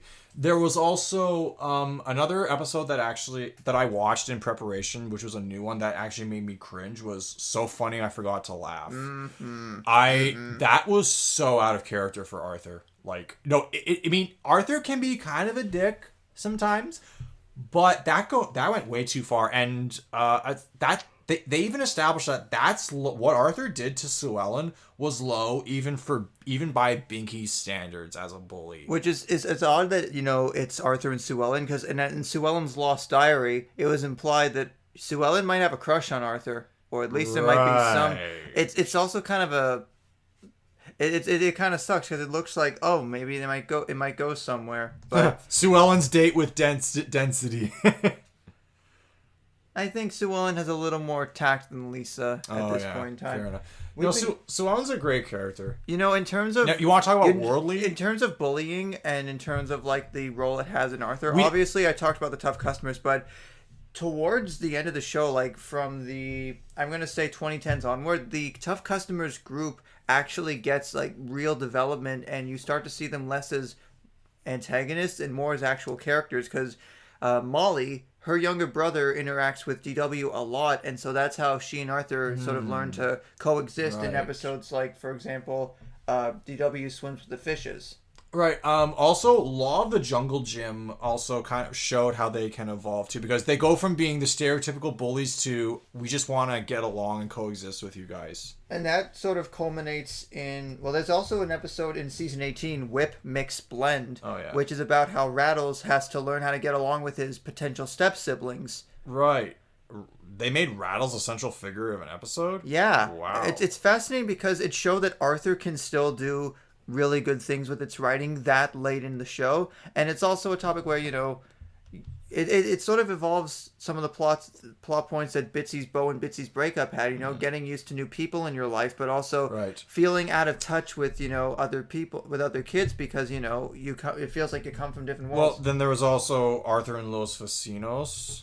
Yeah, the new neighbors, it was kind of an interesting subplot, but I don't have a lot of note on that, except for from season 11, Buenas Noches, Visita, which is a book of hers goes missing and Visita can't get to sleep, so she tries imagining the book. And in that dream sequence, again, it goes back to them being really, really good. Remember how we were talking about specials earlier, where There was one special that we neglected to talk about. Which I do want to get to that, but I want to also finish okay. my point about the tough customers. Right, yeah. One of the episodes that ended up on my honorable mentions, just for like how significant it is in the overall arc of the show, is season 16's The Last Tough Customer. I didn't get a chance to watch that, but what's it about? It essentially marks the end of the tough customers as a group, because Molly is starting to realize that, you know, her bullying behavior is starting to rub off on her younger brother James when she sees him acting that way towards like one of the kids at the park, and she realizes that this cycle of, because she was bullied as a kid, she started to bully others, and that's when she finally decides to like stop being a bully and actually handwrites apology letters to everyone that she's bullied over the years. Wow. And that's sort of the bigger thing of like Binky and Rattles and Slink are starting to realize that like there's no need to be jerks to people for no reason anymore. And it feels like it's a natural evolution for those characters, because you finally realize in the 2010s, you know, a lot of kid shows don't need the standard bully character anymore. It's Arthur evolving and growing with its audience, which is one of the highest pieces of praise I can give the show. I may as well say it now, because I was gonna say this for the end, but like, Jesus Christ, man! Whoa! We have a ghost in the studio. It's really annoying. Don't do that again, seriously. Okay. So where were we? Okay. So we were talking about The Last Tough Customer, and you were actually on a really. I was going to make a really heartfelt note, but the point is, You'll get it. we Arthur. I eventually stopped watching because I thought I outgrew Arthur. Some people say that the show did eventually decline in quality from like the golden age, which debatably would have been from season like everything like before season 7. Kind of like I'd say consistently Arthur managed to do some decent stuff probably till around season 10, which would have been around 2006. So, yeah, and then like episodes kind of went from being mundane, but in watching episodes that have been made in the last few years, it still has heart. It does. I really like although that. part of it also can be attributed to the change back from, well, again, animation wise, it's been through a few different studios, but when the animation was picked up by 9 Story Entertainment, that's when it felt very obvious that it was the 2010s and it was Flash, and a lot of kids shows were migrating to that. But after a few seasons, when Oasis Animation took back over, it felt a little more like an HD-ish version of the original hand-drawn stuff. It wasn't CNR or Cookie Jar or anything like that, but it was better quality. Yeah, for sure. Anyways, is it time to talk? I've been kind of itching to talk about this for like the past hour, but I kind of alluded that I wanted to talk about it in like guest stars and specials. So an hour-long Arthur special that randomly came out in 2002, baby. 2002. Arthur, It's Only Rock and Roll. Which is immediately lies, because the guests are not exactly quote-unquote rock and roll, but still a pretty big get for the time, I will say. No, like, Arthur, It's Only Rock and Roll. The Backstreet Boys are not a rock band. They're a boy Would pop you rather band. watch Arthur, It's Only Rock and Roll, or watch New Kids on the Blech? Oh, I would definitely watch It's Only Rock and Roll. I thought so. Because it's more it's heartfelt, because I love how they by the way, not only they incorporate the Backstreet Boys. The Backstreet Boys create 3 original songs for the episode. And the main like caveat, like the main new song for this special is actually way catchier than it should be. Yeah. It's great. I like how they also Don't want nothing but the music. I love how don't need no People Magazine. People Magazine. I wonder how much they had to shell out for the rights to use People Magazine. One thing, but I like how they establish in the story of the episode that song gets overplayed, and by the time the Backstreet Boys come on and sing it, the Backstreet Boys coming on and sing it with "You Stink." Context: Francine and Muffy. Francine and Muffy are the central characters of this episode, and it's the perfect contrast where like Muffy is the girly girl who.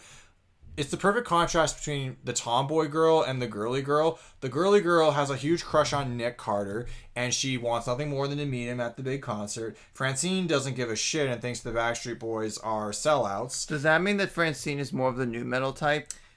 It's implied, and then Francine getting down to some Slipknot. So they establish that she she thinks herself. So to prove the point that she would never sell out if she was a big musician, she starts a band, and the band actually not only she starts a band with Mrs. McGrady, Binky, Molly, and then Fern later on, but it's basically You Stink becomes a big band. And regionally big. Regionally for Elwood City big. Like they're the local like big thing. And they get so big that they get a TV appearance, but they run into a creative rut. Francine feuds with Fern, which causes her to quit. And then there's a stupid Arthur, Buster, and George are reduced to comedic side characters in this episode. They make basically a side project band. Although I thought initially it was Francine and Arthur were gonna be. No, well, Arthur actually isn't a big character in this episode. I know. Then why do they call the show Arthur if he's barely in it? Yeah. Well, this particular special, Arthur is barely in it, but. Arthur, I like how they incorporate a guest star, and I love the way that they utilize the Backstreet Boys. And I love the message about, not being afraid to like what you like. And I feel like we've been here before. Yeah. So we have. But in conclusion, Arthur, it's only rock and roll, but I like it. Now, this special has not aired much on TV since, obviously because the licensing and royalty and rights involved with playing the Backstreet Boys music, it got pretty expensive, I can imagine. However, towards the end of the series' run a few months ago, or last month at the time of recording, they did actually re-air this on PBS Kids for the first time in almost 20 years. Nice. So... because we needed that 90s nostalgia. It is hard to find this particular special, obviously, because the only way to really do it is find a VHS, which obviously because of the low print amount, it is very hard to find, even on DVD as well. But you can find it on YouTube or you can find it on Internet Archive. It's worth a watch. They do a pretty decent rendition of "Believe in Yourself," but as context for where the Backstreet Boys were at this point in time, it was probably 2001. They were about to go on hiatus for a few years. It kind of felt like, if this was 99 2000 that we were getting them, it would have been a huge pop culture event. Ironically, because in the late 90s, they were at the top of the shit heap. What is interesting, they used the video for "I Want It That Way," despite the song itself being a couple of years old at that point. Well, I knew of the Backstreet Boys, but I didn't really get into them. But then when I saw the episode... that actually got me into the Backstreet Boys for a little bit, and my phase... you had a phase. I had a phase. And then, to a lesser extent, I only got into one song. Pop by NSYNC was the beginning and end of my NSYNC dude, phase. I gotta get you to listen to No Strings Attached sometime. Do it up. I mean, maybe I'll talk about that on the next albums episode. I mean, you're more than welcome to. We need to have some 90s teen pop representation. Okay, you're on. So, we've covered a lot. Oh, one more newer episode. Yeah. Well, we have... Did you want to talk about anything from season 25 first? Well, I want to go to our top 10 list and compare them, and then I want to talk about the finale. Before that, real quick, because we were talking about the shorts in 2020, and especially the one where Mrs. McGrady was involved, it actually is sort of a follow-up. The racism one? Yes, it actually is a follow-up to an episode from season 21, Arthur Takes a Stand. Oh, what's that one? Essentially... Arthur and the kids sort of organize a sit-in to protest the fact that Mrs. McGrady doesn't have any extra help in the cafeteria, and she actually needs to help, but it's not in the school's budget. So the late John Lewis is sort of as the guest star to help Arthur understand what it means to be politically involved and to stand up for what you believe in. Now this episode aired in I believe 2017, 2018. John Lewis was a senator and civil rights legend. He passed away in 2020, but I feel like this episode and then that short is a really good sort of watch them all at the same time because a lot of those it's really interesting to see Arthur and I believe Francine, Buster, a couple of others sort of voice. It's not so much the having trouble explaining it. It's not so much the political activism as it is in other episodes. Where I think there was an episode where, well, I'll get to my top 10, where like they do sort of protest to save something, and it does work. It's more. I think I know where you're getting at. It's a very good commentary on modern activism in a way. Yeah. And I can't recommend it enough for like a modern episode that does its job. Yeah. Yeah. Anyways, in terms of one funny thing though, I did catch this on YouTube. Apparently, there is like Muffy looks like she's filming part of the sit-in on her phone, and like the first airing of the show, she actually says "Fight the power" and has her fist up. Oh, wow. They since redubbed it in future airings for her to say "Go, Mrs. McGrady." Wow. But see, I don't know why PBS wouldn't just leave it in as that, because it's. I guess they figured that's not the right phrase. Fight the power harkens to one specific movement, and I guess that was too like on the nose. But I can understand why they wanted to do that at first. It's one of those little nitpicks. Right. But now let's get to what we've been delaying for who knows how long. So here's how I want to do this. Either you or I can go first, and you read your top 10, and I'll do mine, and we'll see if there's any similarities. Okay. Now some of the ones on our list we may have already talked about. So if that's the case, I'll just. Well, Buzz, talk about why it made your list. Why it made my list? And if we haven't talked about it, talk about summarize the plot in one line. I'll do my best. Okay. So do you want? They're not very elaborate episodes. It's not like The Simpsons where you know what? it took us 4 hours to cover one episode. Well, we're over 90 minutes, so we're doing pretty good. Okay. Why don't you go first? Oh, I'm flattered. So at number 10, with my top 10 Arthur episodes, my number 10 was Water and the Brain. The plot is Muffy's holding a party at a water themed amusement park, kind of like Wild Water, the equivalent of like Wild Water Kingdom, and Brain doesn't want to go. Arthur and Binky are stumped as to why he doesn't want to go. Turns out he's hydrophobic and is very uncomfortable around water, and I like this because it's such a peculiar thing to have a phobia over, but at the same time, like, I'm glad that Arthur touched upon phobias that people wouldn't necessarily expect. And especially for the Brain, because he's a character that you think, he's so intelligent and, yeah. He can't have any flaws. But no, you see throughout the series, he does have some flaws. Yeah. I also like the big joke where it's like they think he's not going because they think he's a snob, and then he's like, "Hey, Binky, oh, the Brain is saying hello to me. I feel so honored. Thank you, Mr. Brain." Well, maybe you can take consolation in the fact that something you did is making a lot of people happy. Oh God! And so on. Look at me! I'm making people happy. I'm the magical man from Happy Land in a gumdrop house on Lollipop Lane. Oh, by the way, Arthur, I was being sarcastic. Well, duh. Anyways, so that's my number 10.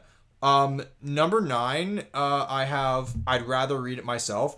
This is the only, I believe, the only DW centered episode. The plot is the Tibble twins come over, and DW and the Tibble twins, which we didn't even talk about as characters. The Tibble twins are they're complicated. They're the ultimate shit disturbers, as one meme from my high school days described them as. Oh, we didn't even talk about Attack of the Turbo Tibbles. Oh God. I'd rather read it myself. The DW is intimidated by them. DW shit posts. She makes up fan fiction and they believe it. So essentially, they can't read and neither can she. But DW pretends to read them a book but what's so funny is it incorporates a lot of like past DW episodes and turns them into fiction, and they believe it, thinking that she's reading. It's actually a pretty clever take on a clip show. Yeah, no, it's basically cool. what it's. Again, Simpsons homage, like how some of their clip shows would be, they incorporate an actual new plot, but they use old clips in the process. Yeah, no, they incorporate old storylines and make them new again. That's really impressive to me. So I like it just for how creative it was, and she trolls the Tibble twins so hard. Well, that's her MO. DW likes to troll. Yeah, no, like no one really other person that likes to troll. No one really learns anything in this episode, but it's a rare episode where there's almost an anti-moral, but I still love the episode for how creative it is. Just so we're clear, not every episode of Arthur that was good had a good moral. Like, some of them just kind of were unique in that sense. And that's what's cool about Arthur. At number 8, I put My Music Rules. We talked about this earlier. DW wants to, for activity day at the library, DW wants to bring in Yo-Yo Ma as the musician consultant, and then Francine and Arthur. Well, they were scared that she was going to get the guy who wrote Crazy Bus, and she ruined the whole day. But Arthur and Francine get Joshua Redman, who it turns out is Francine's uncle. So in this world, so the two of them, they build it up that these two musicians are going to clash, and Binky has like this little wrestling fantasy where he does have a few of those. Yeah, where he has a wrestling fantasy where like they are going to just, have a music related wrestling match, and it's all dirty, and that was cute. But when they Redman and Ma get together, it's like, oh my god, thank you for explaining to kids how you can like different types of music and how music is a diverse spectrum. So don't want nothing but the music, seriously. And at number 7, I put Best of the Nest. The reason I love this episode because, for watching it as an adult, my favorite line is after Brain loses at the plot is there is a survival based competitive online game, and all the kids in Elwood City are playing it competitively. Brain loses in the early rounds, and he thinks the game is stupid. So he challenges them all to go on a real camping trip. And long story short, they do. And I always thought they were playing like a goosified version of the Oregon Trail. It reminds me of that a little I never bit. played that, so I don't understand the reference. Then you must have never gotten dysentery from it. Oh, well, that's a good thing, I guess. But yeah, that's the running joke. There are some really good jokes in this episode. I have seen this. The ending actually does get kind of dark. Oh yeah, where it's like, but it's dark, but it's funny. It's dark humor, but while Arthur doesn't always do dark humor, but when it does do it pretty well. Yeah. But one of the things, so what I like about this episode is I like how it has like an adventure subplot where Mr. Rapburn takes the kids camping, which that sounds kind of cool. And then you've got, go out and be in nature. Don't always play computer games, a valuable moral. And it's also really funny. Like, and then I love how when after Brain loses, he's at the library complaining very loudly, saying, "Sir, see, this is Judge," he looks up a nature book and says, "See, based on this nature book, my goose should have been able to fly over the river." And Binky, like, "Sir, this is a library." And then Binky mockingly says, "If that's true, why aren't you still in the game?" "Because it's a dumb game, that's why." I'm like, oh Best my god. of the Nest. It's in the game. Yeah, seriously. So right, what's next? What's next? At number 6, I put Arthur's Faraway Friend. Of all, we talked about like this trilogy of sorts with Arthur's Faraway Friend, Buster's Back, Ballad of Buster Baxter, where Buster goes away and then comes back. I related to this the most, and it's very heartfelt because one of my closest friends at the end of 2nd grade, I kind of had it in my head that we were going to hang out all summer. But unfortunately, he wound up going away to his homeland. He was not born in Canada. So he goes to his native Greece every summer for at least a month and a half, which means I couldn't see him, and that bummed me out. And when you're 8 years old, a month and a half does not feel like a month and a half. A month and a half feels a lot longer than it As does opposed at to that now age. when you're in your 30s and a month and a half is like nothing. Yeah, a month and a half at this point in time is nothing. But I just remember the ending of like this first part of this trilogy, if you will. It is pretty crushing. Yeah. Just to see Arthur like walking down the street outside his apartment. you can hear him cry. Like And that. That's it ends brutal. on that note. And the way the music swells up, it tugs at the heartstrings. was a lot. Now, at number 5, I put my favorite Binky episode, Brother, Can You Spare a Clarinet? This perfectly encapsulates how much of a douchebag Binky can be, but also how truly creative he is.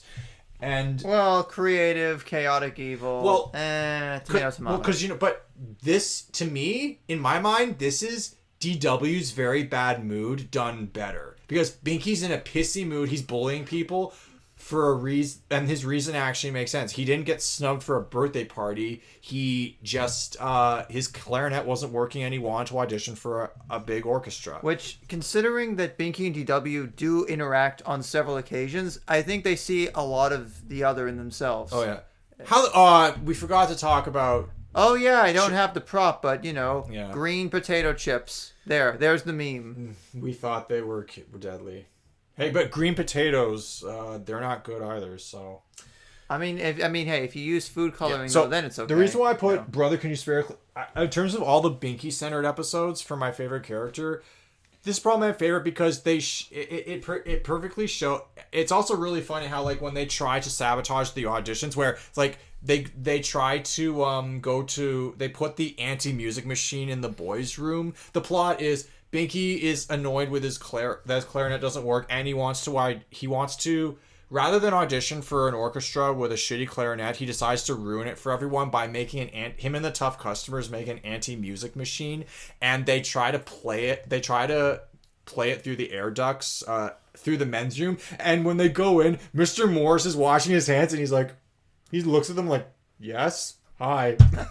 And there's no dialogue, which makes it even more funny. But in a bizarre twist of fate, Binky actually crashes the audition and gets into the orchestra by saying this is real music, and they actually say anyone who can make a clarinet that in that poor condition sound that good is a true musician. I'm like, oh my god, so you don't always have to be perfect. There's another great moral there. So that's my number 5. Now number 4. I can't believe we neglected to talk about this, but I am going to talk about it now. At number 4 is April 9th, which was a 2-parter episode. That is actually several spots higher on mine. So, April 9th, the plot is there is a fire at Lakewood Elementary, and it affects all the kids in different ways. Yes. It is worth mentioning that the September 11th attacks were the direct inspiration for this episode. Because it initially aired in November of 2002, so it was a little over a year removed from that. So, still pretty fresh in most people's minds. Oh, yeah, well, 9/11 was fresh in many people's minds for, like, half a decade, at the very least. Because over the year, like, the world was changed by that. This is one of those 2-part episodes where it feels like it could have been its own special. Well, it feels almost a little too short. Like it could have benefited from being a little longer. I kind of got that sense too. Like it does feel very short, even though it's. But it packs so much into long. Its 22 minutes, or I guess 26 minutes. I forget that not all shows have commercials. Yeah. Thanks to television, I can't remember what happened 8 minutes ago. No, really, it's a serious problem. What are we talking about? Yes. Okay. April 9th. So there's it affects all. I love how heartfelt this gets. I love how, every single aspect of how a traumatic event would be interpreted. Like you have the kid that wasn't there but desperately wants to relate to people. You have the kid that almost lost someone or did lose someone or something. You have the kid who is traumatized by what he saw. You have and that's pretty much it. And then you have the worry, like how do you get back to your normal life after something like that? And the beauty of April 9th is it's also an episode which you can substitute the main plot point for just about any sort of serious event, whether it be like a major one or just something that happened in your own life. It's worth mentioning that PBS re-aired it after the Columbine incident in 2012. Sandy Hook. Sandy Hook, sorry. Yeah. Sorry. I still feel that was an important decision for them to make because it's another example of something that it affects everyone on such a major level that especially explaining to young people that may not have been old enough to have been around for it or may not fully comprehend. Well, can you imagine being too young to understand what 9/11 was, but then being a little older and then seeing that episode and be like, yeah, this is how 9/11 affected a generation?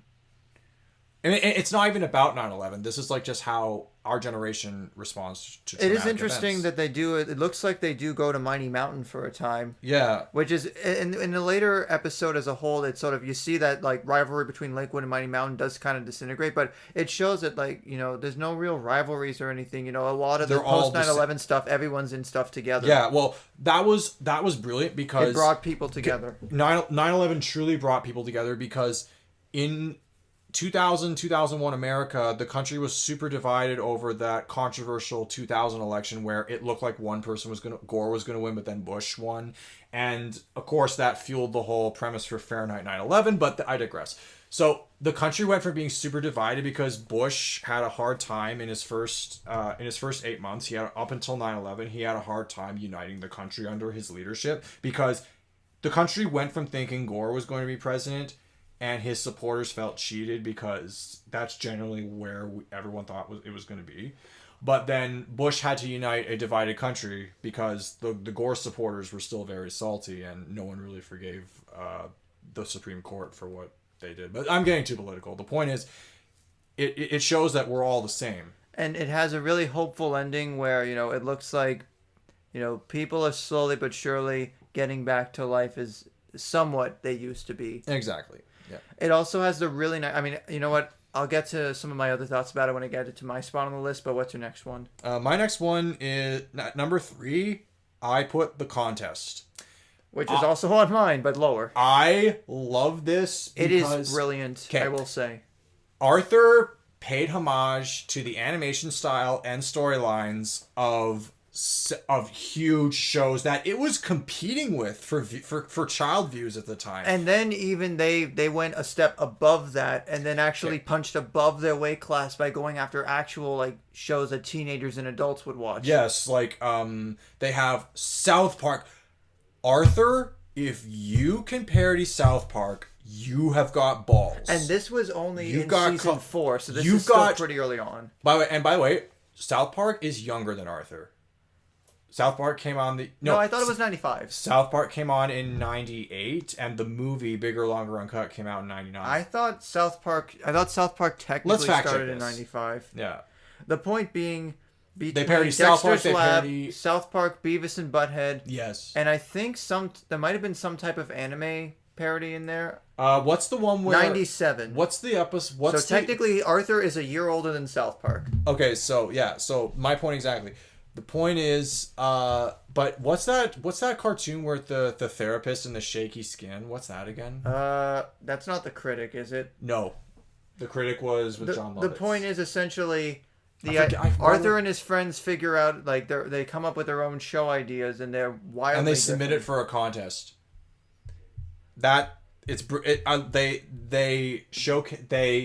Everyone's idea is in the animation style and storyline, and loosely follows the storyline of a show that. And there's a wrestling parody, Dr. Katz. Dr. Katz, yes.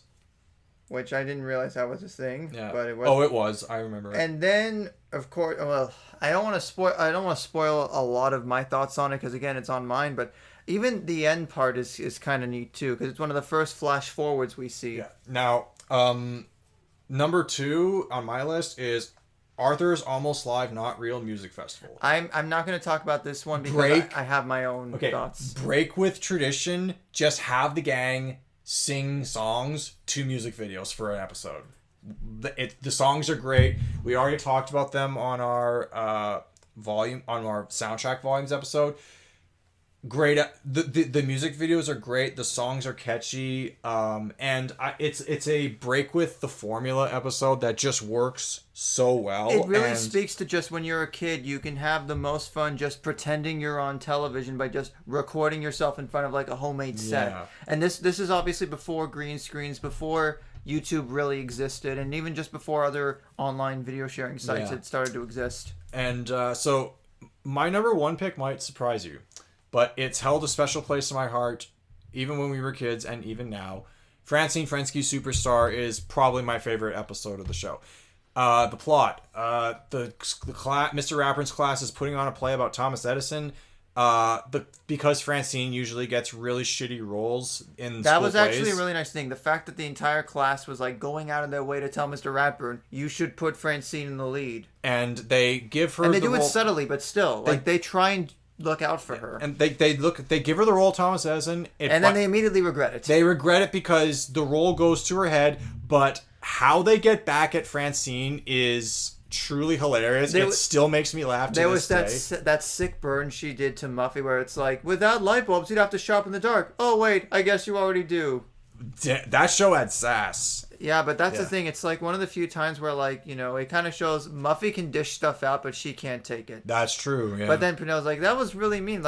She insulted incandescent filaments first.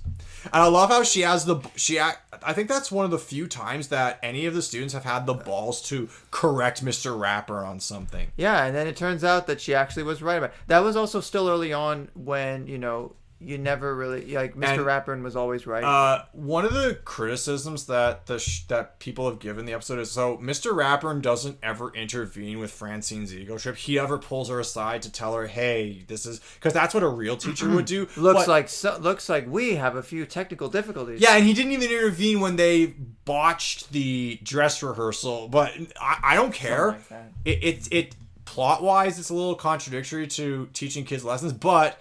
That's one of the things I love about Arthur. I would actually... When it breaks from reality, it can be very funny. I would argue, though, if anything, the way that they did get back at Francine is actually the perfect way to approach the concept for kindergartners. It's supposed to be somewhat realistic, but also funny, and it's supposed to hold their attention. Yes. That's where I think she took it a little too seriously, because, for the parents, you gotta be realistic, and for other kids, but, for kindergartners, you gotta yuck it up sometimes, because you gotta have some fun with your work, otherwise it's boring. Yeah. So I actually think that was... we don't believe it! Prepare to be amazed!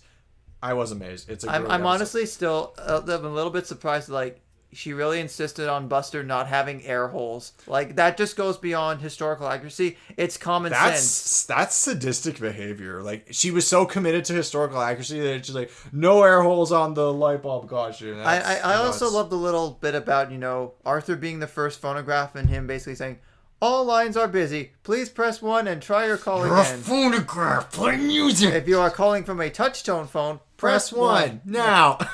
It's still funny because in the late 90s, there were still touch-tone phones. You mentioned this, but when they do the Great Train Robbery, and Binky just doesn't give a shit. Well, Binky just... Chugga, chugga, chew, chew, chugga, chugga, chew. One of the first appearances of Jenna, who is a supporting character I've not really seen. She didn't even get an episode. No, she did. Jenna's Bedtime Blues. But that wasn't... And Kind of the Good Sport. But that wasn't until, season 9. Season 9. No, the Good Sport was season 5, and then... season 9. Jenna's Bedtime Blues didn't come until, being, season 7 or season 6. The end sort of implies that Francine still kind of has that ego. But she kept it in check when she learns the lesson, don't treat your cast and crew like dirt. And I'm sure you can relate to that kind of thing. Yeah. Well, I love that. I love that lesson, and always kept in mind going into just my own creative endeavors. And that's why Francine Frensky Superstar is my favorite episode. And now on to your top 10. Well, I always found, at least for the gang does a creative thing, I always found Arthur Makes a Movie to be the better of the they make stuff and then hilarity ensues. Because it's there's a clear idea and it looks like they're mostly trying to do it, but their own egos get in the way. But then it turns out the comedy aspect is what ends up working much like this. Now, my list is going to be similar and yet varied. Number 10 was Elwood City Turns 100, which I already talked about. Okay. Number 9, I'm surprised we hadn't talked about it yet before this, but Binky Rules. Yes! I love that. You thought we were done talking about catchy Arthur songs. Matalia Musti, I talked about it in the soundtrack episode, but there is just something about the hook in that song, and even with the violins, I don't care if it's supposed to be supposedly a fictional Swedish pop group that does this. It's really catchy. Yeah. No, I also love how they did what Tupac would eventually do posthumously. They were holograms the whole time. That was the big twist. That was before the whole, every, deceased living legend is now going to be a hologram type of talk was happening. But the interesting thing is, it's actually one of the first instances of it's established Fern likes detective stuff, and it's established Buster is a good detective because in Arthur Accused, he helped prove Arthur's innocence when a bag of quarters went missing in the cafeteria. And they team him up with Fern, who in Fern's slumber party discovered Francine's bracelet. Yes, and so together they basically both try to prove Binky's innocence when a random graffiti appears on the school constantly. Would a stunt like that really work? I would honestly think that would be an issue. Like- The school board would take issue with that. Yeah. It wouldn't just be, the school itself. It would be like the school board, possibly like local government or something. Yeah. Because that's, I mean, again, it was the late 90s when it aired, but that would be pretty egregious. But it does also serve as a nice two-parter with Meet Binky, which, while I did not pick, it's sort of the precursor of Binky being the hot new band. So why did everybody Binky loves. Rules make your list over that? I think it's just because it introduces the lore in a way of Binky the group, but it also is one of the earlier instances of, Buster and Fern. Well, Buster's pretty established, but Fern was still pretty new to the show at the time, and having them team up in a way, work towards a common goal. Yeah. And, it showed that, Binky is clearly not as bad a person as the show can paint him to be sometimes. Because I assume that if there's graffiti with the word Binky Rules, you would assume that Binky, the frenemy, would be doing that. If you didn't know about the group, but then again, you also realize, I don't know if it had showed how Binky's handwriting looks, but then you realize the paint wouldn't look that good. Yeah, but that's true. nitpicking. Yeah. And while Meet Binky is funny for the skipping version of Matalia Musi, where it goes do do do do do do do do do do, and then just like remix. It's just a more solid episode. The second half falls a little short. Number 8, The Ballad of Buster Baxter. We already talked about this. Nice. I guess my thing. I mean, I can sort of relate to friends going away or friends growing distant from friends and then getting back in contact, and you're kind of wondering if you'll still have anything in common because it's been so long. Hi. Hello. And it's like that with other people too. People grow apart as they get older, and I think, I mean, it obviously wasn't touched on in the episode, but I think it's healthy to accept that the state of friendship that you're in with people when you're a kid to when you're a teenager to when you're a young adult and when you're an adult, it's going to fluctuate, and that's fine. And I'm glad that they touched on that so early on. Yeah. Number 7, Arthur Meets Mr. Rogers. I already talked about. That's a and good one. It's one of those, even though it's low on the list, I still recommend anyone that has not gotten into Arthur before to start with this, because the fact Mr. Rogers' Neighborhood is still pretty relevant in the early 2020s. The early 2000s. Well, no, I'm saying today. Today. The fact that an episode like this can still be relevant so long, because of course there was the documentary, there was A Beautiful Day in the Neighborhood. There's been no Arthur documentaries yet. I mean, there was one on YouTube, but that's more like someone making a documentary about the show. It's a wonderful episode, and we've talked about how it tackles the lesson, and it's pretty rare for a cultural icon like Mr. Rogers to make an impact in the way he does. Yeah. And of the guest star episodes, I would say that this is probably my favorite. Of course, up there with The Ballad of Buster Baxter. While there are others that are interesting in their own ways, like The Curse of the Grebes or Arthur and the Big Riddle, this is my favorite for that reason. Number 6 is The Contest. We just talked about it. Yeah. It was interesting that the idea for this show was actually a girl, Holly Holland from Canadian Oklahoma. Yeah, nice. I find it interesting they name a town in Oklahoma after Canada somewhat. But That's funny. It was a nice little thing at the end. They thanked all the kids who actually submitted ideas for that. And one of my favorite jokes in that episode is like where Francine and Binky work on a wrestling show, and it says, and then Arthur fights United Press International. He fights United Press International. Oh, I must have written that while I was copying. I guess I was on cruise control. Sorry. Well, Yeah. that was a watch. Number 5, Arthur's Spelling Trouble. I talked about it earlier. I will still break into AARDVARK every now and again. Just the fluid animation, even when he does that dance, it's like you could only do that in the first season. Yeah. I enjoy that a lot. Number 4 is actually one of my favorite serious episodes, and it is one that, especially growing up with an ice storm, and then in the last 10 years, another ice storm that happened, the blizzard. And especially because here in Canada, we are prone to having really crazy winter weather sometimes, albeit it's been milder the last few years, but a blizzard essentially knocks out the power for all of Elwood City, and much like how April 9th, you see how it impacts everyone differently. You see how the loss of power impacts a lot of different people. Francine chiefly because she slacked on doing her report on the pioneers, and as a result must now write a longer report by the end of the weekend. But then you also see a bunch of different kids and families in Elwood City without power. Arthur, for the most part, seems to be doing fine because his house has power for the most part till near the end. But you see the Crosswires, it's the sort of the opposite side where, you think the rich people have they buy up all the food and it looks like they'll be fine. But as soon as the power goes out, they have no idea what to do either. But it's an example of the community coming together to recover, and then they make the best of things, and then the recovery effort and cleanup, and they all work it out, and especially the side plot of Mr. Morris forcing Mr. Rapper and Mr. Haney to stay in the school. I love that. He's enacting janitorial law. It's like, I hate school, and then Mr. Rapper. He doesn't mean it. Mr. Rapper talks to, I guess, God. I wonder if God has 4 or 5 fingers. But that was He didn't mean it. Like, who the heck are you talking to? Well, one day you hate schools, the next day you're thawing hot dogs in the kitchen. That was fun. And then when they thaw out the school, Mr. Haney's like, and then of course, Mr. Rapper has that look on his face. That's a classic look. Yeah.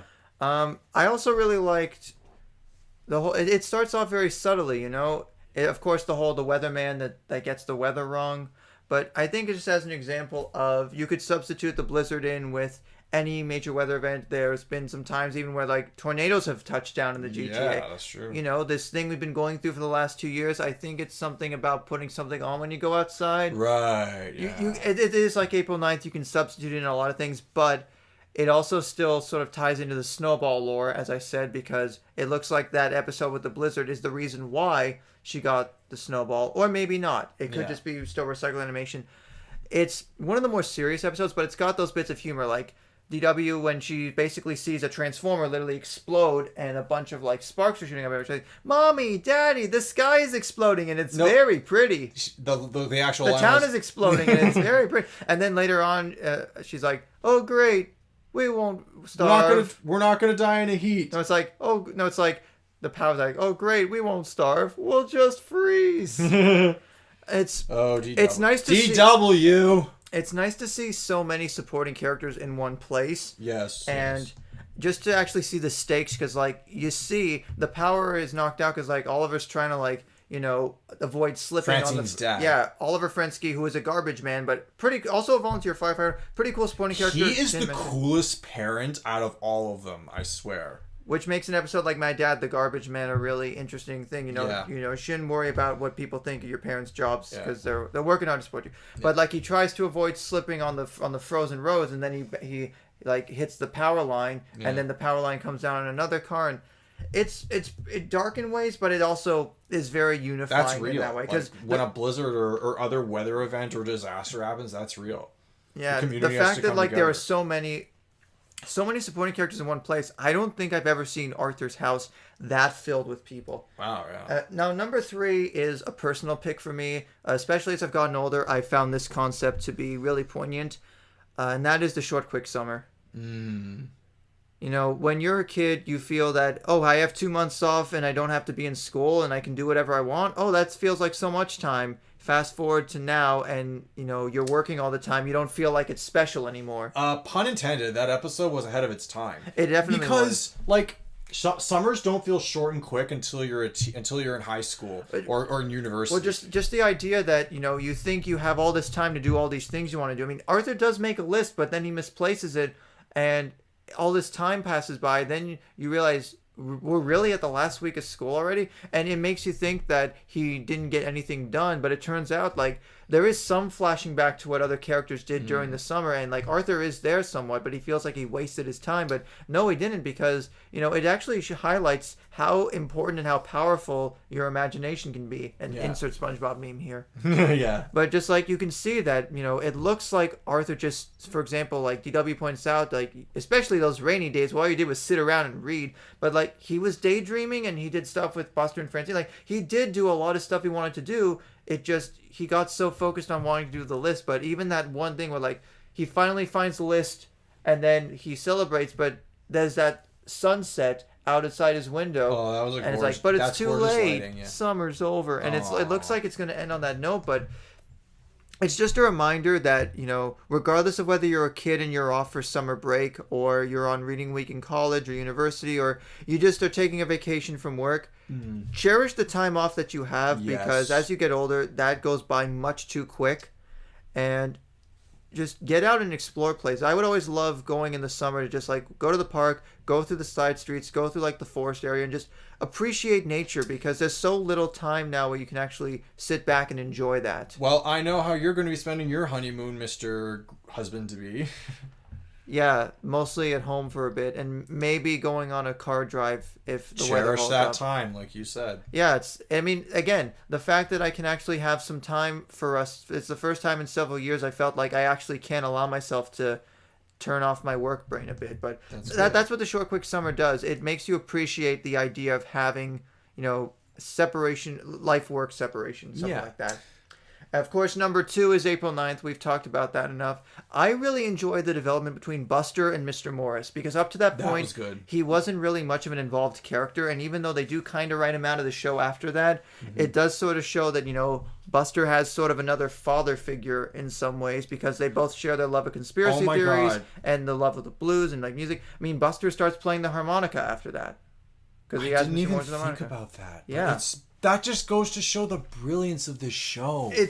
Buster feels guilty because, he wasn't there to see the fire, so he starts telling stories as if he was there. Obviously, people call him out on it, but through connecting with Mr. Morris, he knows what it was like. He sort of can empathize in that way, which also kind of makes it crushing when you find out Mr. Morris is moving, basically, he's retiring and moving in with his daughter, but, it feels like a well-done departure, and just, the things about Arthur being concerned about his dad because he was in the fire, and how his dad basically told him how he sort of coped with Grandma Thora after she was in a car accident, that whole thing. That's really touching, because especially when David says, "It's my job to worry about you, Arthur, not the other way around." That's a great... But, like, as I get older, I can't help but worry about my parents sometimes, even though, again, I know supposedly I'm not supposed to, but I still do. Well, it was meant to, in the context of that situation and that situation alone, it's like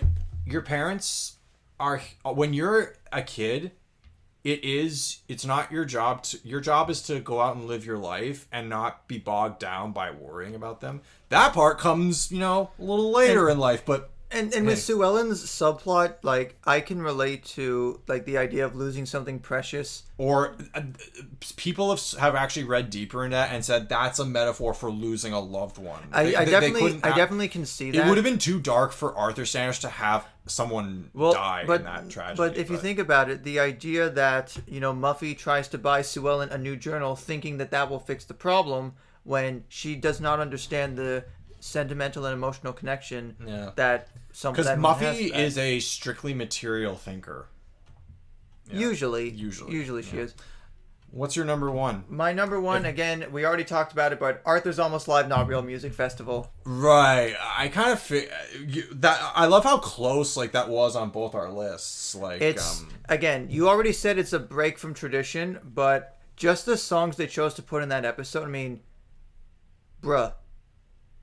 Library card in and of itself, I can guarantee you, got a whole bunch of kids to start going to their libraries. Yes. Like, that, the way that song portrays the idea of libraries as these, wonderful places where all sorts of stuff can happen. Yeah. As a kid, that's what I felt like the library was to me. Now, granted, as I got older, I have learned to appreciate it in a different way, but it's that childlike sense of wonder that, it describes all the kinds of stuff you can find there, and, the whole thing about Jules Verne, H.G. Wells, and Ray Bradbury, you can take them home so you don't have to read them in a hurry. Just and all the thoughts and dreams of people throughout history, and all you need is this little card to borrow them for free. And especially now that some libraries don't even have late fees anymore. It's pretty impressive how prescient that song was. There were some great lyrics in that episode. I love the lyric where Buster just name drops 3 of my all-time favorite childhood books. There's Giving Tree and Jumanji and Where the Wild Things Are. I read all of them. A book on why you should not keep your brother in a jar. Let me out! Is that supposed to be a nod to the bell jar? I don't know. All I know is jar, bell jar, jar of flies, jar head. Yeah. Jars of clay. Yeah. Jar Jar. Oh, God. But they also, of course, we sort of sang it a bit at the end of the soundtrack episode, but Jekyll and Hyde is actually... That's my favorite. Way catchy. And just the choreography. Yeah. And of course also just a little homework tonight. Yeah. I could have done without Leftovers Goulash, but just it basically is sort of like a video sampler of that CD, which again, I'm plugging that you should listen to that CD whenever you can. Yeah. It'll make this episode make a lot more sense. And while there are other episodes that I had considered for this, I felt like that to me, Arthur's Almost Live Not Real Music Festival is a perfect episode. I'd say so. Oh, you hesitated. Because I'm like, perfect. Okay, when I think of like, I haven't really thought about like what makes a perfect Arthur episode, and you're right. Like, I guess I realized, why. I don't. You're making me think now. I never I make you think? How flattering. You've been making me think since we had baby teeth, dude. We go that far back, just for our audience, ladies and gentlemen.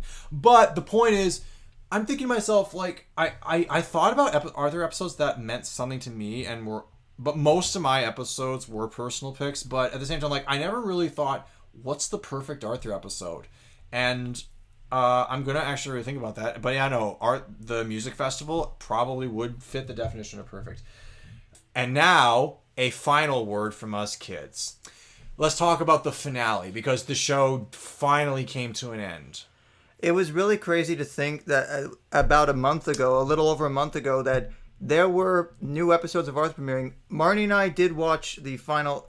There was a marathon leading up to this in mid-February. Did it last a whole week? From, I believe, February 16th through to the 21st. So yeah, it lasted for like a good 5 days straight. It was fascinating to see PBS Kids play the entire series all the way through, including at least the two main specials. I don't know if they played any of the other specials, which they did do a bunch of other specials over the years. There was, in 2017, Arthur and the Haunted Treehouse and DW and the Beastly Birthday. In 2020, they also did an hour-long special that was more music-focused called The Rhythm and Roots of Arthur. And in 2021, they actually did something I would have thought they would have done a while ago, though it was alluded to in a more recent episode at the time, Arthur's First Day, in which Arthur and DW both move up a grade. It's a decent Took them watch. 25 years, but they finally broke the floating timeline thing. But at the same time, with season 25, it really did feel like a real cultural moment, being able to see the final episodes of Arthur in real time like that. The second last episode, because remember there are two parts. I All Grown Up. I remember what's the name is about the All Will Be Revealed? No, the episode that precedes All Grown Up, about Buster being the blabbermouth. Oh, I'm gonna look that up. Because the episode was a nice little send off to like who Buster is as a person, and like I kind of forgot that was a flaw of his, where he cannot keep secrets. Blabbermouth. The blabbermouth. Like, it was a nice little send off to like, Buster's a blabbermouth, but that kind of makes him him. And I'm like, that's a nice little send off to Buster. And then All Grown Up, they go into the basement of the library, which has that A113 door. I noticed that. I'm like, wow, nice. You guys have earned that reference. You've been in animation for this long. It's interesting as well, because there's a supporting character that looks very familiar to a certain person we've talked about that's responsible for the show in the first place. And it's not the only nod that you'll see. But it was nice to see the library basement, and the way that the way that shot was paced when they go in the basement of the library, it really did feel like they were in the same library as in Ghostbusters. It reminded me of that a little bit. But they play this board game that it's like how the Cootie Catcher episode tried to predict what happened. It's kind of like that. I like how, but one of the things I like how is the board game. Predicting board game wasn't 100% correct, but let's talk about what happens when the show time jumps 20 years later. Well, in the contest they time jumped 5 years later, where they're in 8th grade and they're like and they're teenagers, but this jumps forward to the point where they're just leaving their 20s. Because supposedly DW would be 24, Arthur and friends would be 28, and Binky would be 29. So they show what happens to all of them.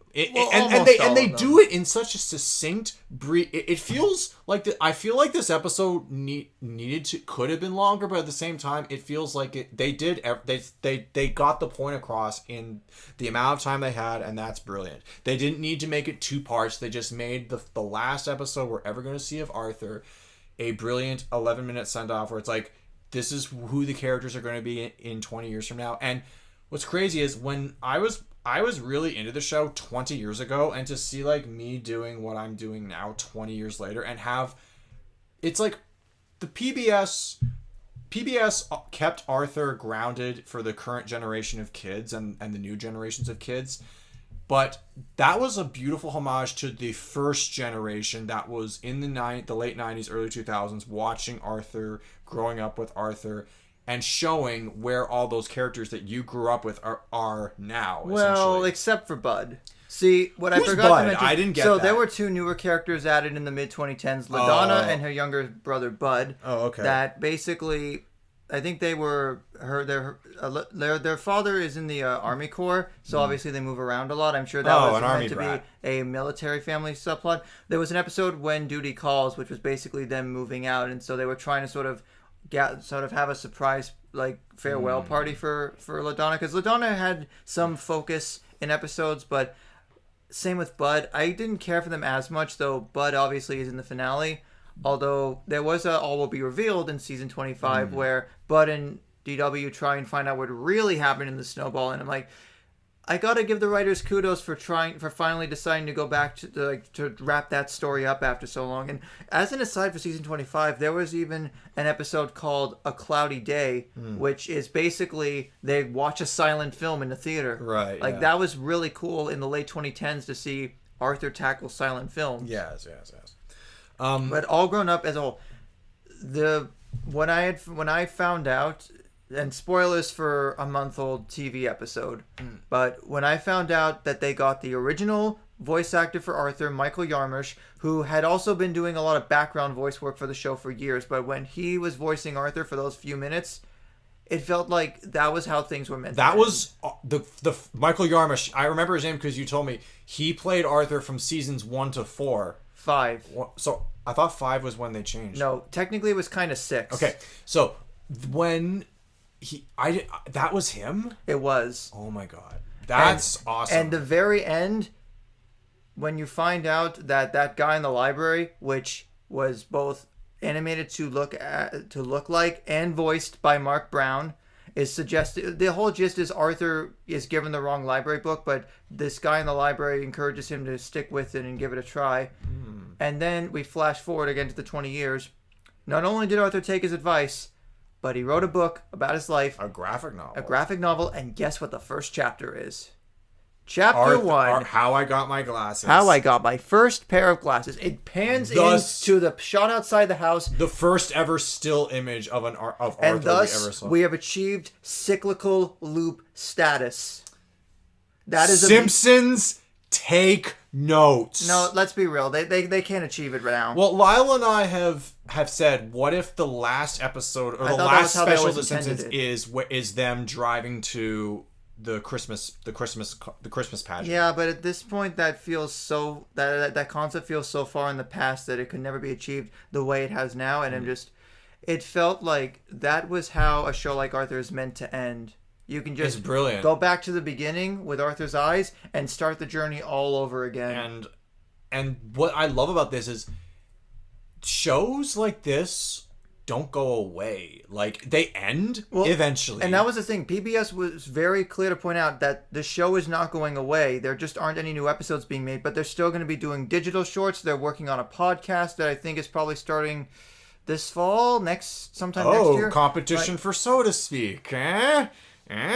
Maybe. I personally feel like that Finding DW podcast was sort of the impetus for PBS to maybe consider getting into that space. Yeah. But just the fact that, like, in 2022, there are kids, there are possibly teenagers, there are adults, there are older adults that all were unified by their love of a show from the mid-90s, watching new episodes. Well, I wouldn't say new because it came out last year, that the show actually wrapped in, like, 2019. Yeah. But the fact that there were still new episodes airing to this day, and they actually did manage to do a pretty excellent job bringing everything together as they did for that. Yeah. Now, we live in a nostalgia-based culture. I know. Why else do you think things from 2002 are big again? I know.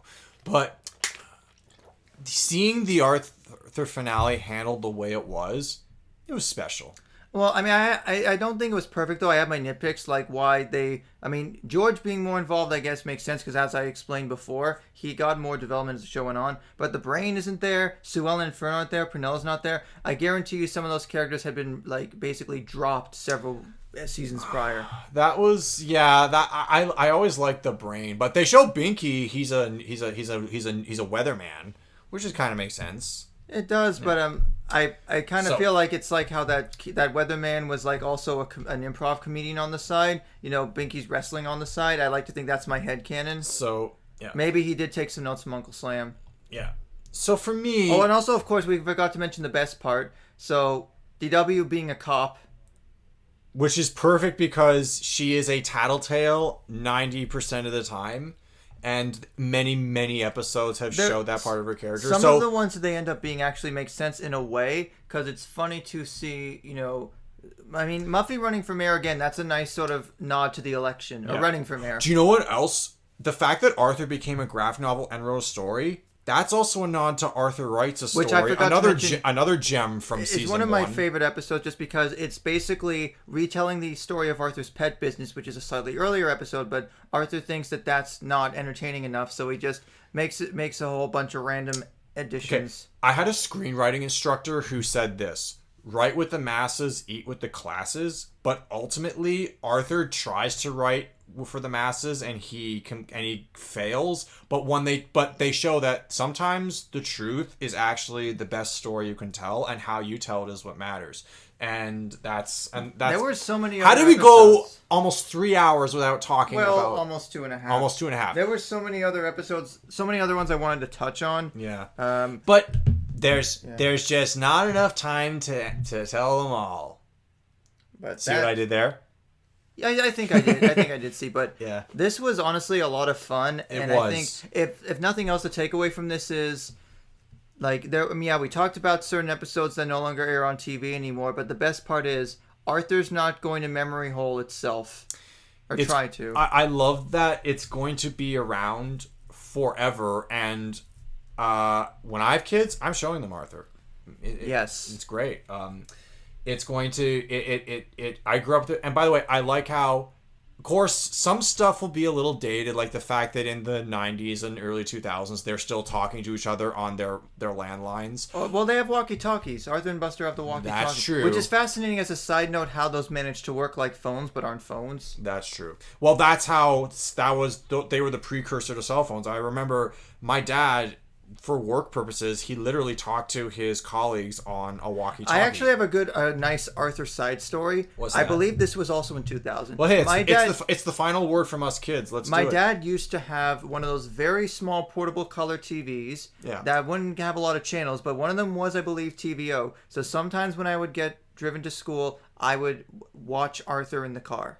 Nice. Oh, man. I have distinct memories of watching it. It was very small. So that's why you were able to recite the episode's description beat for beat when I saw you first thing in the morning. This would have been before our schools, before the old part of the school basically got replaced. This is way back in the day. Well, this was 2000, so this was around that time. But I'm trying to think of what other stories I have. That was the main one. Stories. Well, I told you how one of my best friends got me Arthur Makes the Team and Meek for a Week on VHS, and I watched it all the time. Other than that, Arthur has just been like there was a new book. Mark Brown actually put out a book, I think, in the last few months called "Believe in Yourself: What We Learned from Arthur," and it's beautiful. It's got a lot of new illustrations, but it's basically like I think him really taking a step back and like reflecting with a bunch of other people, like how much the show and the characters as a whole have meant to people. And it's been really nice to see the outpouring of support, because I don't throw this term out there a lot, but Arthur is truly one of the most wholesome franchises I can think of. I would agree. It knew how to grow up with us, and it'll be with us forever. And now back to Arthur. Thanks for listening, everyone. By the way, who's Dewey? I thought he was your friend. I thought he came in with you. Weird. Mom, there's a library system on the front lawn. Do do do do do do do do do do.